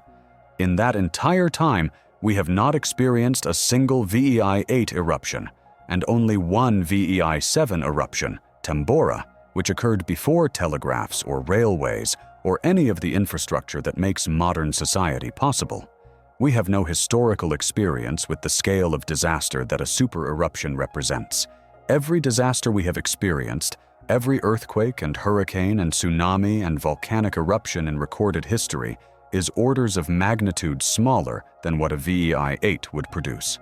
To find analogs, we have to look at extinction events in the geological record, at the asteroid that killed the dinosaurs, or the Permian-Triassic volcanic eruptions that killed 90% of all species. Those are the scales we are discussing, and those are the events for which we have no preparation. Consider the energy involved.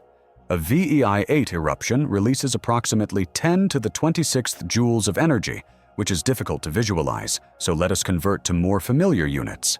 The combined nuclear arsenals of all nations on Earth total approximately 15,000 warheads, with a combined yield of about 4,000 megatons.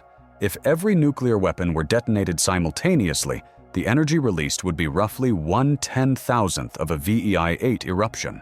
We have spent the past 80 years terrified, rightly, of nuclear war because it could end civilization and kill billions.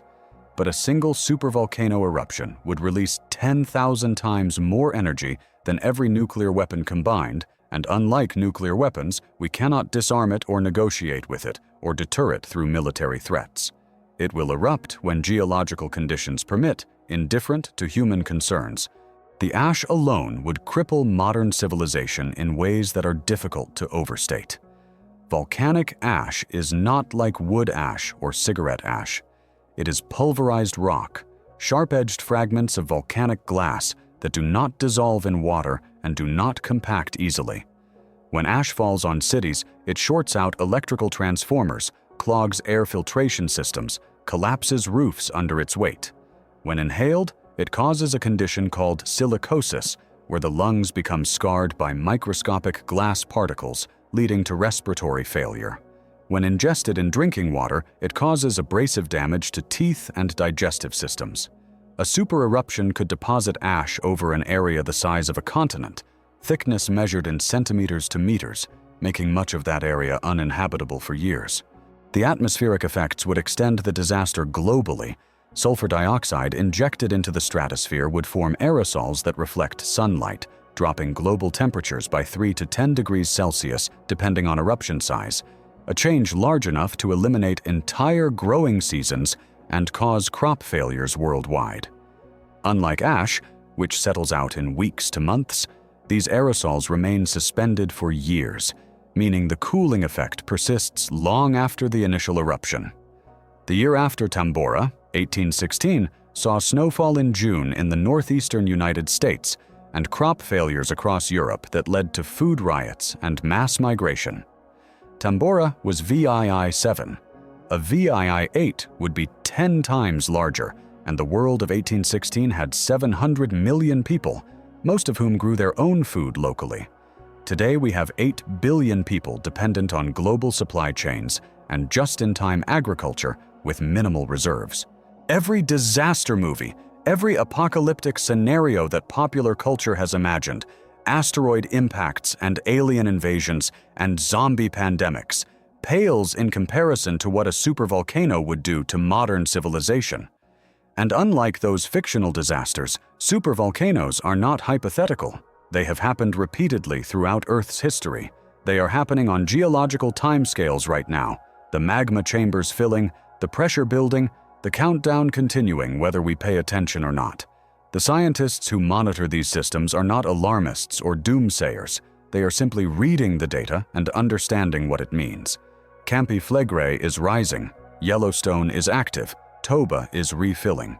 And somewhere on this planet, at a timescale measured in years or decades or centuries, one of these systems will reach critical pressure and erupt. And when it does, everything we think we know about disaster response and emergency management and societal resilience will be tested in ways we cannot currently imagine. The question is not whether we will face another supervolcano eruption, but what will happen when we do. To understand the answer, let us run a simulation, a thought experiment grounded in geological data and historical precedent, and the realities of modern infrastructure. The scenario is Campi Flegrei erupting at the scale of the Campanian Ignimbrite event 39,000 years ago, a VEI 7 eruption expelling 300 cubic kilometers of material. The date is today, a normal Wednesday in December, when 500,000 people are going about their lives in Pozzuoli and Naples, unaware that the seismic swarm detected by monitoring stations over the past 6 hours has just accelerated into something unprecedented. The clock starts at 2:34 in the afternoon, local time, when the first caldera failure occurs.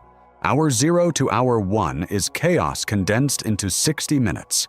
At 2:34, a magnitude 7.2 earthquake strikes directly beneath the Bay of Naples, strong enough to be felt across southern Italy, strong enough to trigger automatic shutdown systems in the region's infrastructure.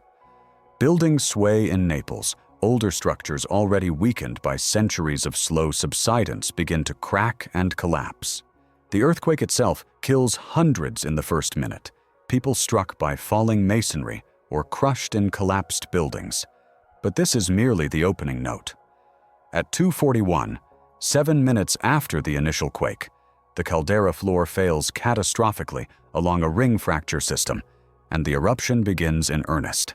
The first pyroclastic surge, superheated gas and rock fragments moving at speeds exceeding 600 kilometers per hour, races across Pozzuoli and reaches the outskirts of Naples before most people have processed what is happening.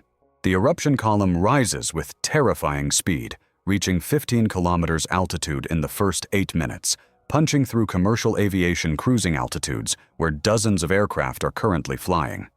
Air traffic control centers across southern Europe begin emergency protocols, grounding all flights within 2,000 kilometers of Naples. But 3 planes in the immediate vicinity, aircraft that took off from Naples International Airport minutes before the eruption, are caught in the ash cloud. 2 manage emergency landings with engines damaged but still functional. The third, a regional jet carrying 89 passengers, loses all 4 engines simultaneously as volcanic glass melts in the combustion chambers and solidifies on turbine blades. It crashes into the Tyrrhenian Sea 12 minutes into the eruption. There are no survivors. By 3 o'clock, 26 minutes into the eruption, every airport in Italy has ceased operations, and the ripple effects are spreading globally as flights destined for Europe are diverted or cancelled. Hour 1 to hour 6 brings the realization that this is not a local disaster, but a continental emergency. The eruption column has stabilized at 45 kilometers height, well into the stratosphere, and ash is spreading in a plume that weather satellites show extending east and north at wind speeds of 200 kilometers per hour at altitude. By 4 in the afternoon, ash begins falling in Rome, 140 kilometers north, a light dusting at first but increasing steadily as the eruption continues. By 5 o'clock, ash is reported in Florence and beginning to cross the Adriatic into Croatia and Albania. The Italian government, already overwhelmed by the immediate disaster zone, where Pozzuoli and western Naples have been obliterated by pyroclastic flows, now faces the reality that tens of millions of people across central and northern Italy need to shelter indoors, that water supplies are becoming contaminated, that the ash falling from the sky is conductive enough to short out power lines and transformers. The pyroclastic flows during these first 6 hours are the primary killer in the immediate zone, racing down valleys and across the relatively flat terrain around the caldera at speeds that make escape impossible for anyone who did not evacuate before the eruption. The flows, density currents of hot gas and rock fragments with temperatures at the core exceeding 500 degrees Celsius, follow topography like water, but move like avalanches. They fill the low-lying areas first, the valleys where towns and villages have existed for millennia, where roads and railways run, where people built precisely because the volcanic soil is fertile and the climate mild. Within 100 kilometers of the caldera, the survival rate in the first 6 hours is close to 0 for anyone caught outdoors or in structures not specifically designed to withstand pyroclastic impacts. The death toll in this zone alone exceeds 100,000, and this is before the secondary effects begin. By 6 hours into the eruption, at 8:30 in the evening, the European electrical grid is beginning to fail in cascading blackouts. The problem is not damage to power plants, most of which are outside the immediate disaster zone, but damage to transmission infrastructure. Volcanic ash is an excellent conductor when wet, and a light rain has begun across central Italy, moisture from the Mediterranean condensing around ash particles and falling as a gray, acidic drizzle that coats everything it touches. High-voltage transmission lines, designed to operate with air as an insulator between the conductor and the support towers, suddenly find themselves conducting through ash-laden moisture. Transformers overload and fail. Circuit breakers trip. And because the European grid is interconnected, failures in Italy propagate to neighboring countries. Switzerland loses power. Austria loses power. Parts of southern Germany and southern France flicker and die.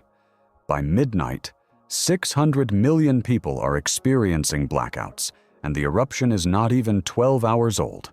Hour 6 to hour 24 is when modern civilization's vulnerabilities become catastrophically apparent.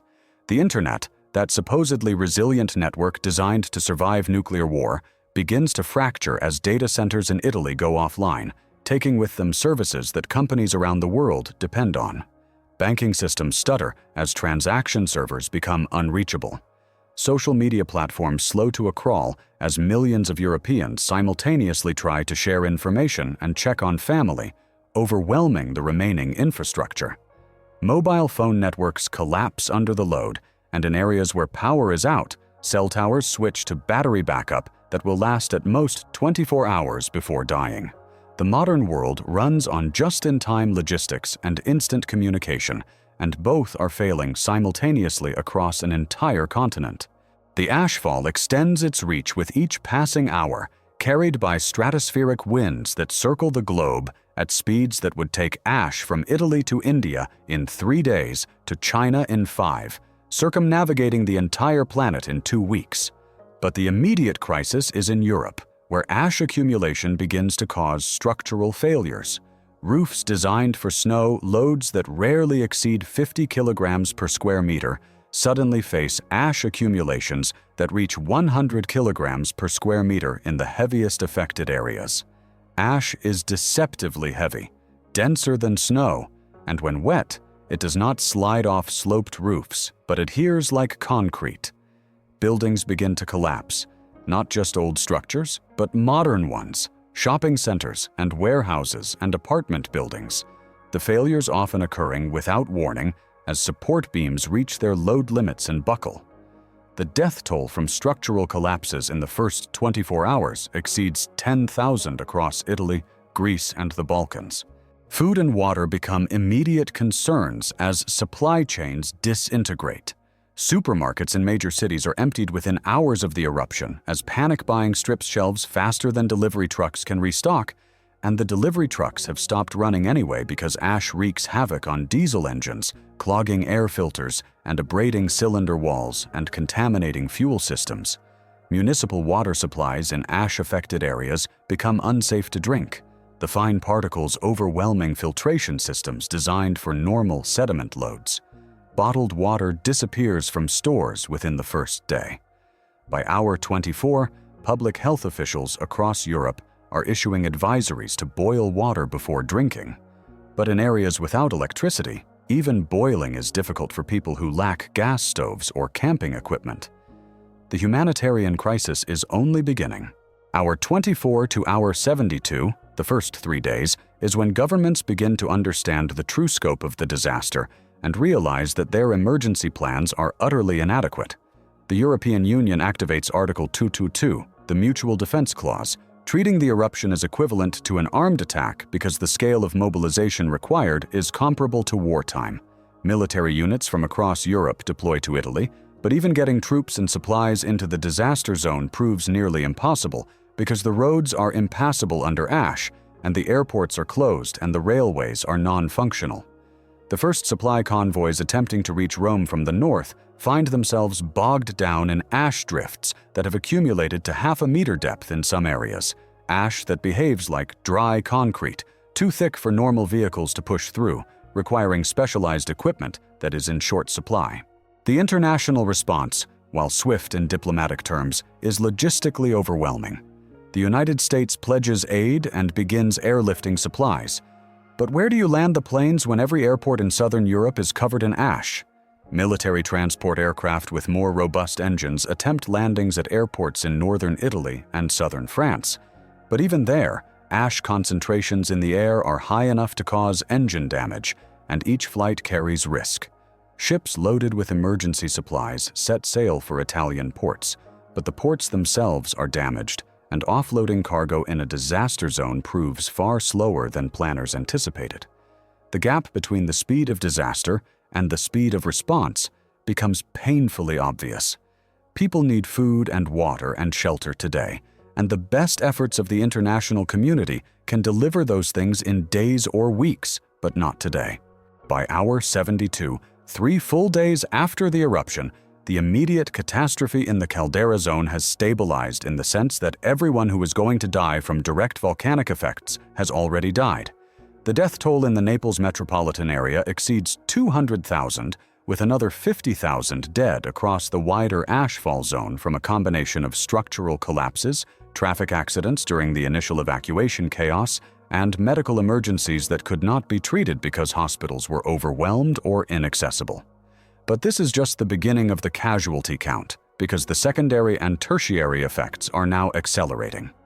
Refugee flows, estimated at 3 million people trying to leave southern Italy simultaneously, overwhelm the capacity of northern Italy and neighboring countries to absorb them.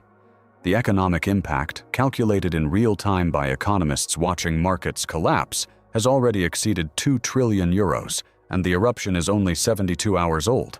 The volcanic winter, the long-term climate effect that will ultimately cause far more damage than the immediate eruption, is just beginning to make itself known. Sulfur dioxide concentrations in the stratosphere, measured by atmospheric sensors on satellites, indicate that global temperatures will drop by an estimated 3 to 5 degrees Celsius over the next year, with the cooling persisting for several years. Agricultural yields worldwide will decline, growing seasons will shorten, food prices will spike. And this is from a VEI-7 eruption, 1/10 the size of the Toba eruption we explored in earlier parts. The question that no one wants to ask, but that everyone is thinking, is this. If we cannot handle Campi Flegrei at VEI-7, what happens when Yellowstone or Toba erupts at VEI-8? And the honest answer, the one that keeps volcanologists and emergency planners awake at night, is that we do not know, because we have no systems in place to respond to disasters of that magnitude. And building such systems would require resources and political will that currently do not exist. The simulation ends, but the reality it represents continues every day in monitoring stations around the world, where scientists watch calderas that could erupt at any moment or might remain dormant for millennia. The question that emerges from the rubble of our thought experiment is both simple and devastating. Can we do anything about supervolcanoes, or are we simply waiting for a disaster we can neither prevent nor adequately prepare for? The answer is complex, a mixture of technological capability and fundamental limitations, of things we can monitor but cannot control, of warnings we can issue but cannot guarantee anyone will heed. The scientists who dedicate their careers to studying these systems operate in a space between knowledge and helplessness, understanding the threat with precision while acknowledging that understanding does not equal power. Start with what we can do, because the monitoring systems we have built over the past few decades represent genuine achievements in observational science. At Campi Flegrei, a network of more than 100 seismometers surrounds the caldera, detecting earthquakes as small as magnitude 1 and tracking their locations with precision measured in meters.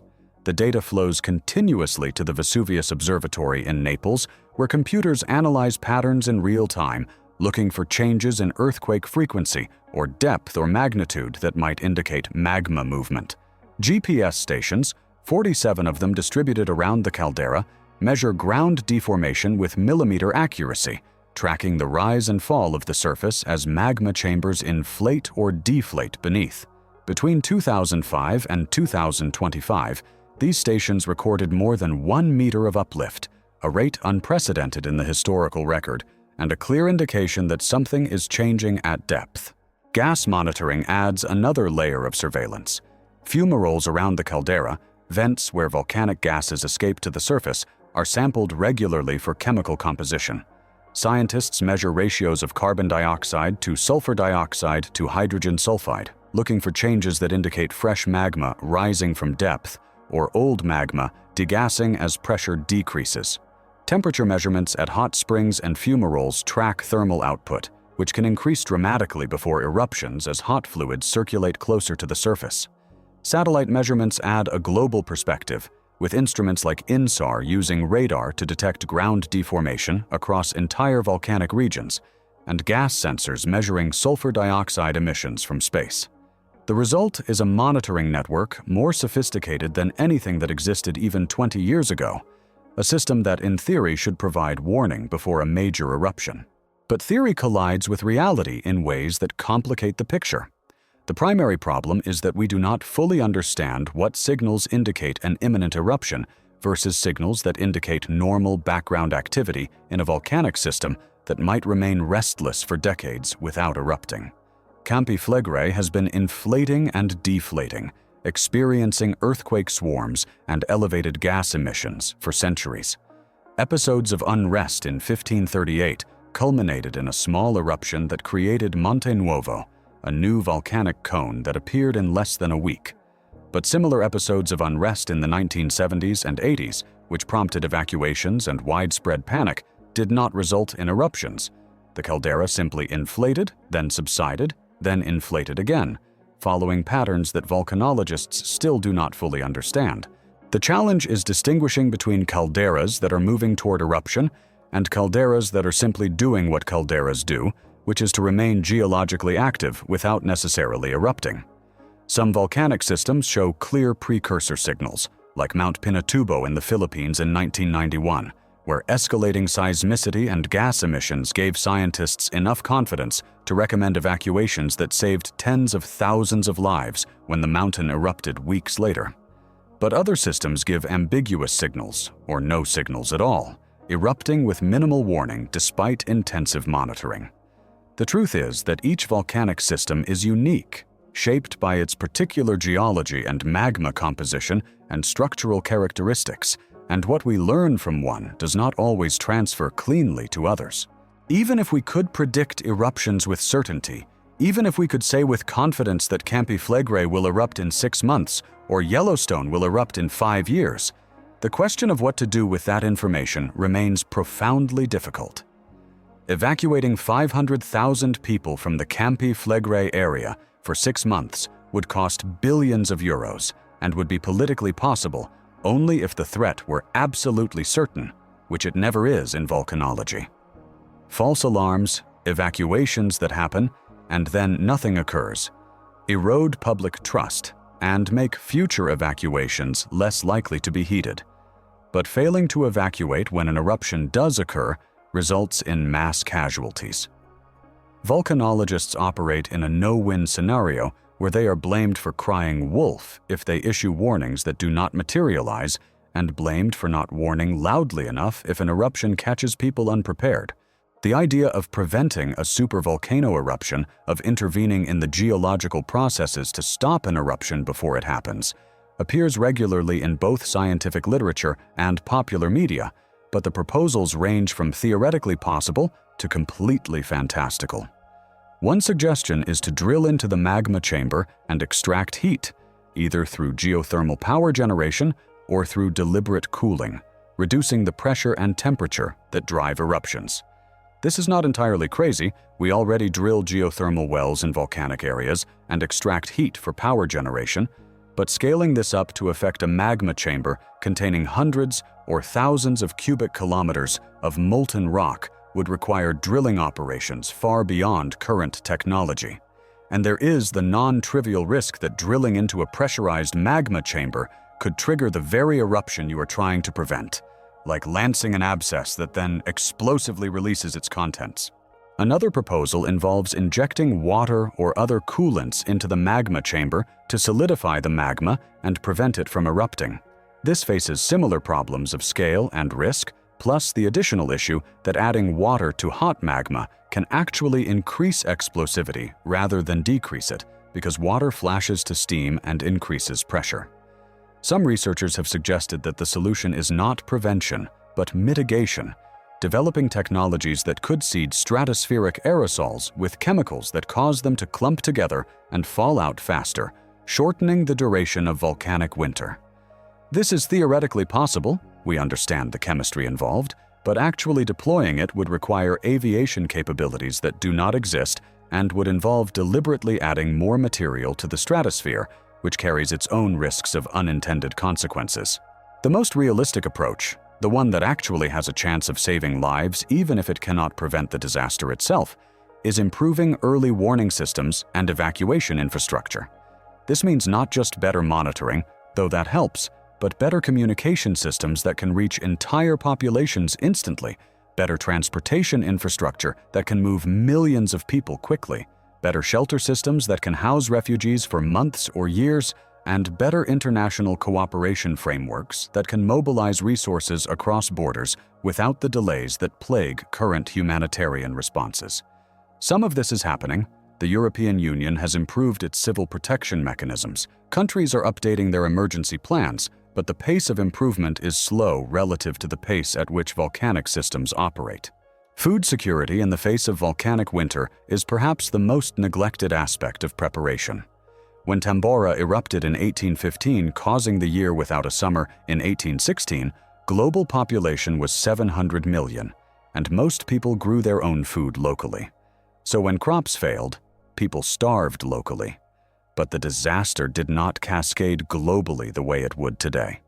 Now we have 8 billion people depending on industrial agriculture and global supply chains, with grain reserves that amount to only a few months of consumption, and we have made no serious effort to build strategic food reserves sufficient to survive a multi-year volcanic winter. The Svalbard Global Seed Vault in Norway preserves seeds from crop varieties worldwide, which is valuable for long-term recovery, but it does not preserve the food itself, and you cannot eat seeds during a famine without destroying your ability to plant next season. The proposals that receive the most attention in policy circles are often the least useful in practical terms. Suggesting that we should colonize Mars or build underground cities or develop closed-loop life support systems might make for interesting thought experiments, but they do nothing for the 8 billion people currently on Earth who will still be here when the next supervolcano erupts. The timescales involved are mismatched. We might develop space colonies in centuries, but the next eruption could happen next year. What we need are solutions that can be implemented on timescales of years to decades, that can scale to billions of people, that do not require technology that does not yet exist. And most of those solutions are not exciting. They involve things like building grain silos and improving railway networks and training emergency responders and updating building codes, investments that are politically difficult to justify because they address threats that might not materialize in any given politician's term of office. Perhaps the most honest answer to the question of whether we can do anything about supervolcanoes is that we can do some things that matter at the margins, but nothing that fundamentally changes the equation.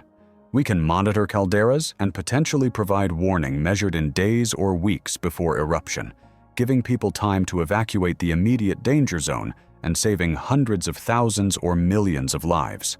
We can stockpile emergency supplies and plan evacuation routes and train response teams, making the immediate aftermath of an eruption less chaotic and reducing preventable deaths. We can research volcanic winter effects and develop agricultural strategies that might allow some food production even under reduced sunlight, helping populations survive the years following eruption.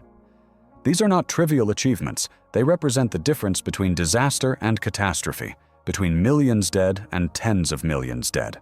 But we cannot prevent the eruption itself. We cannot stop tectonic plates from moving, or magma from accumulating, or pressure from building. We are passengers on a planet that operates according to geological forces indifferent to our existence, a planet that has produced supervolcano eruptions regularly throughout its history and will continue to do so regardless of whether we are here to witness them. The Toba eruption, 74,000 years ago, nearly ended our species when we numbered perhaps 1 million individuals with stone tools and fire.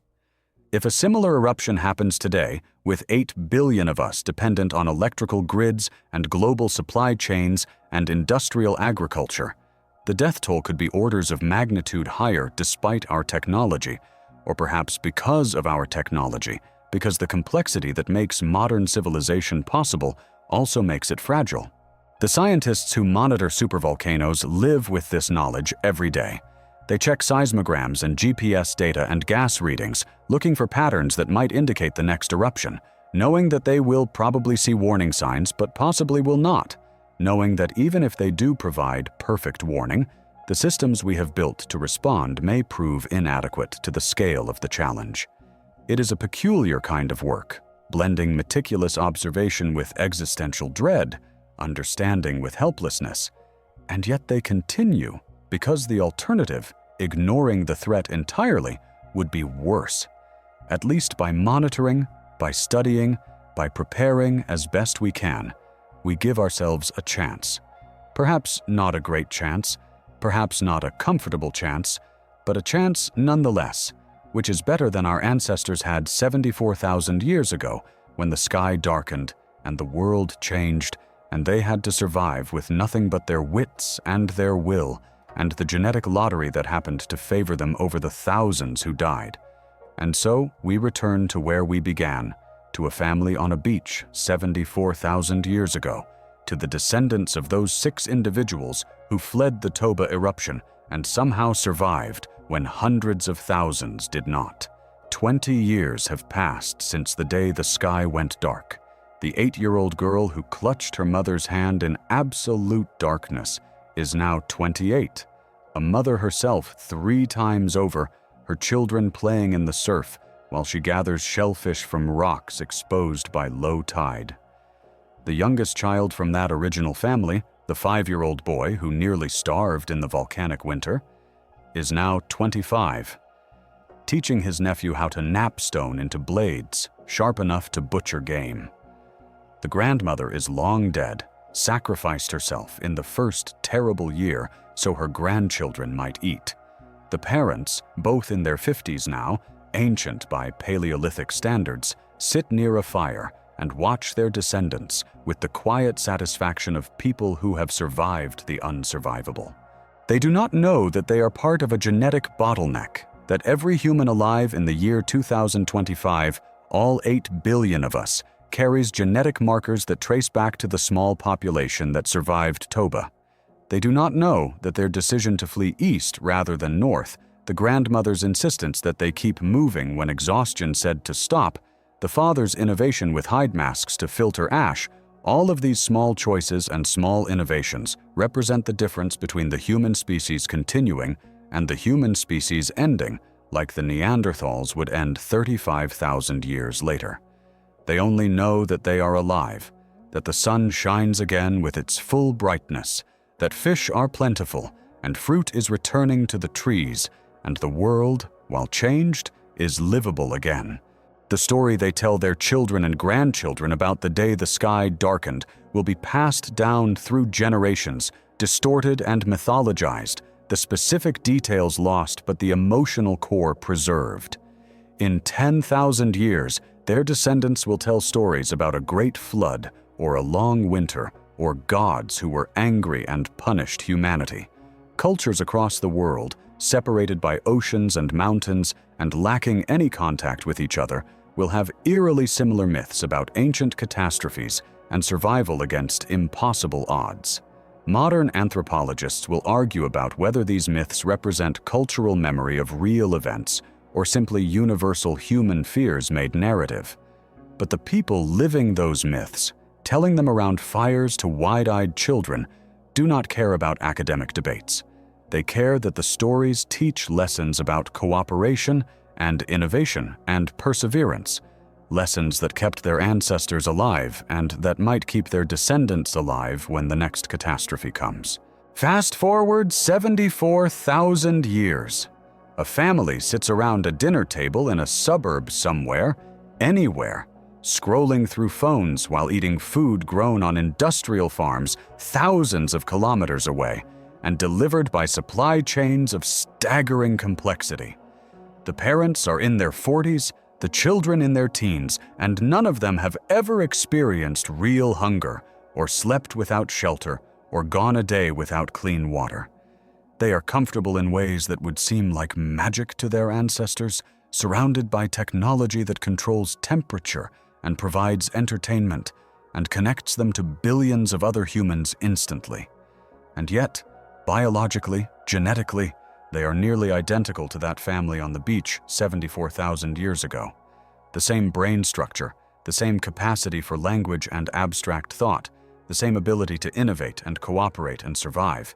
The difference is not in capacity, but in circumstance. The ancient family faced a world that could kill them at any moment and had only stone tools and fire and each other to survive.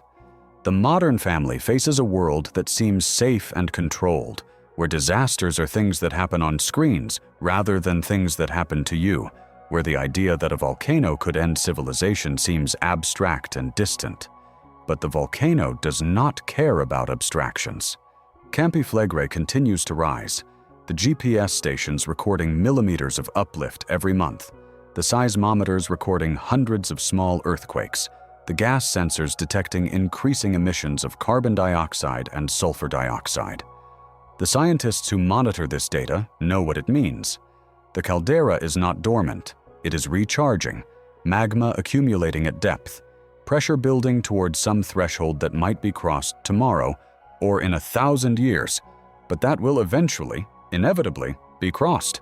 And Campi Flegrei is not alone. Across the planet, dozens of calderas sleep restlessly, their magma chambers filling, their surfaces rising and falling in rhythms measured in decades or centuries, all of them counting down to eruptions that will come when geological conditions permit.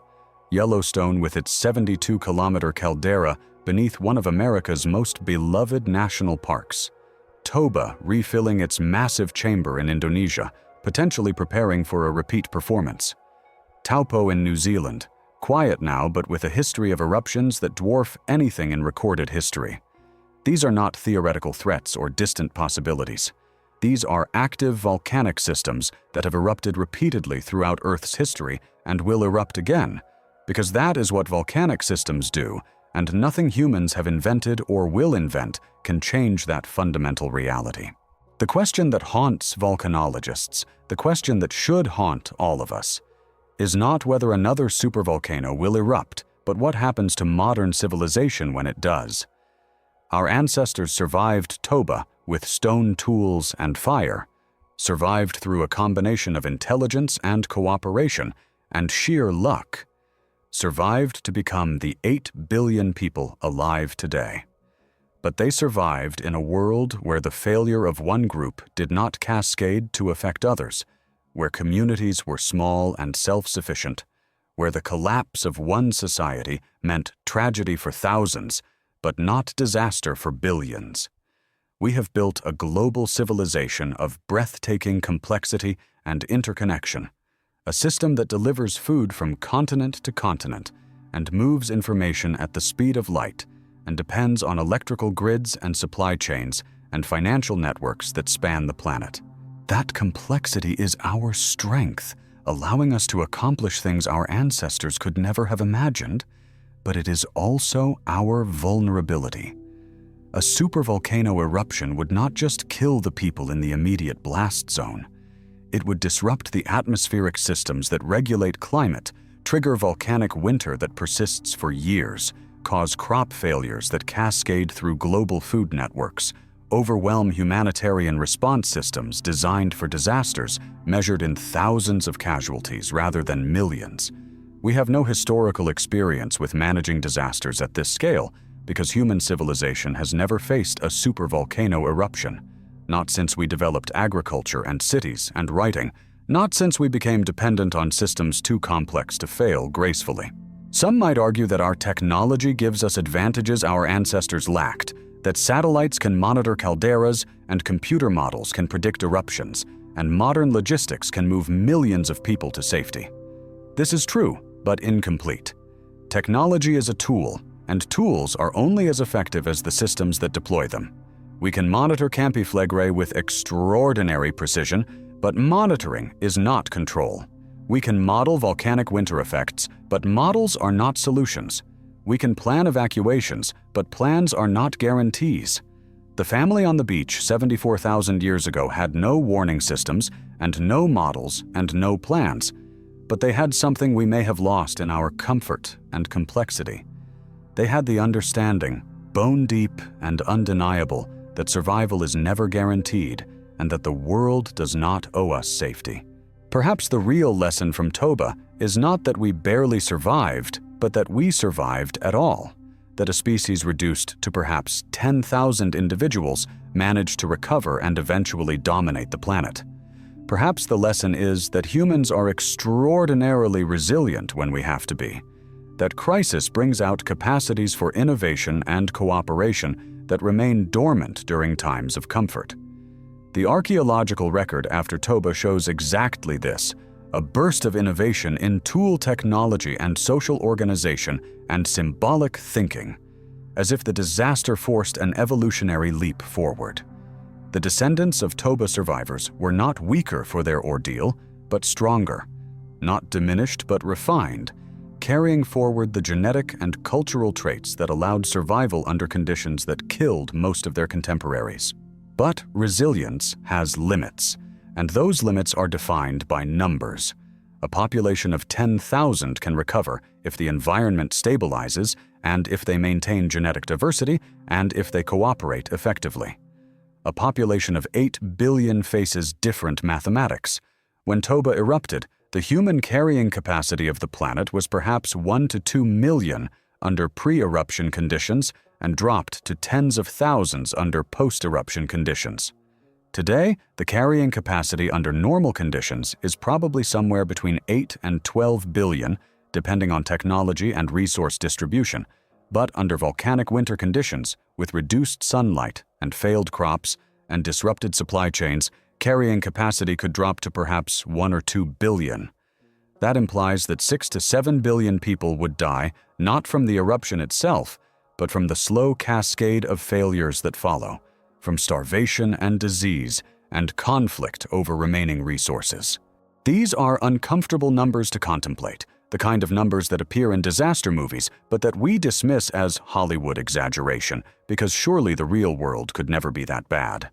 But the geological record is not Hollywood. It is the history of Earth written in rock layers and isotope ratios and fossil distributions, and it shows unambiguously that supervolcano eruptions have happened regularly throughout history and have caused mass mortality among affected species. The only reason we have no human historical records of such events is that we have not been keeping records long enough, not because the events do not happen.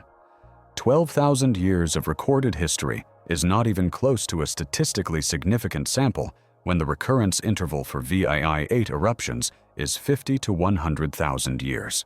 The family on the beach, finishing their meal as the sun sets over an ocean that has returned to its normal blue after years of gray, does not think about any of this.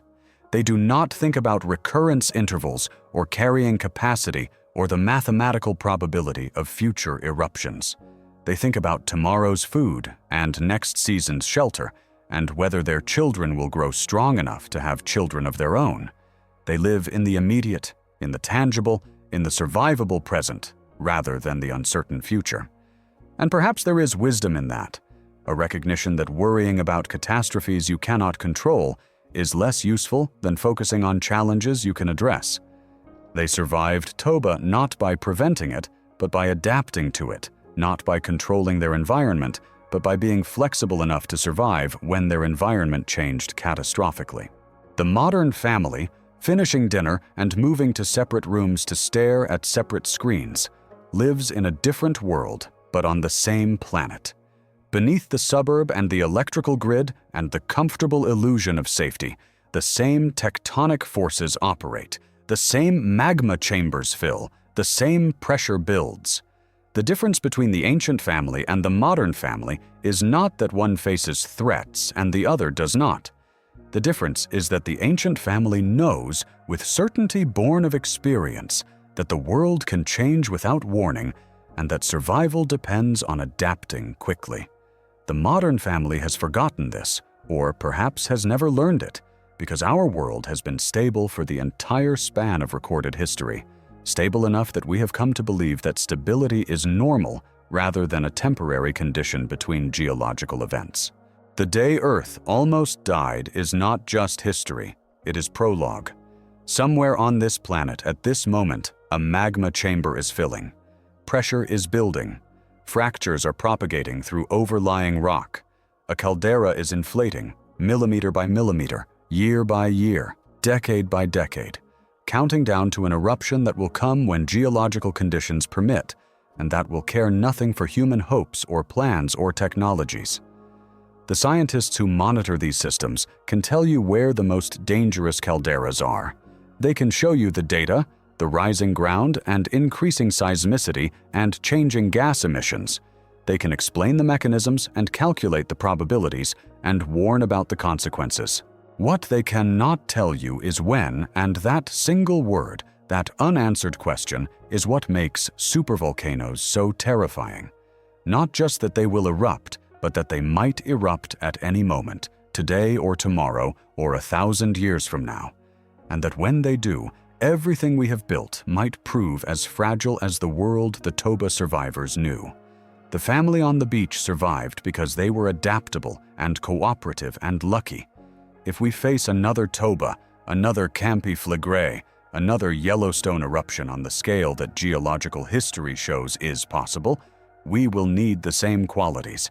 Adaptable enough to change when our systems fail, cooperative enough to help each other when resources become scarce, and lucky enough to be among the survivors when the sky darkens and the world changes and history divides into before and after. The fire on the beach burns down to embers. The family sleeps, secure in the knowledge that they have survived another day.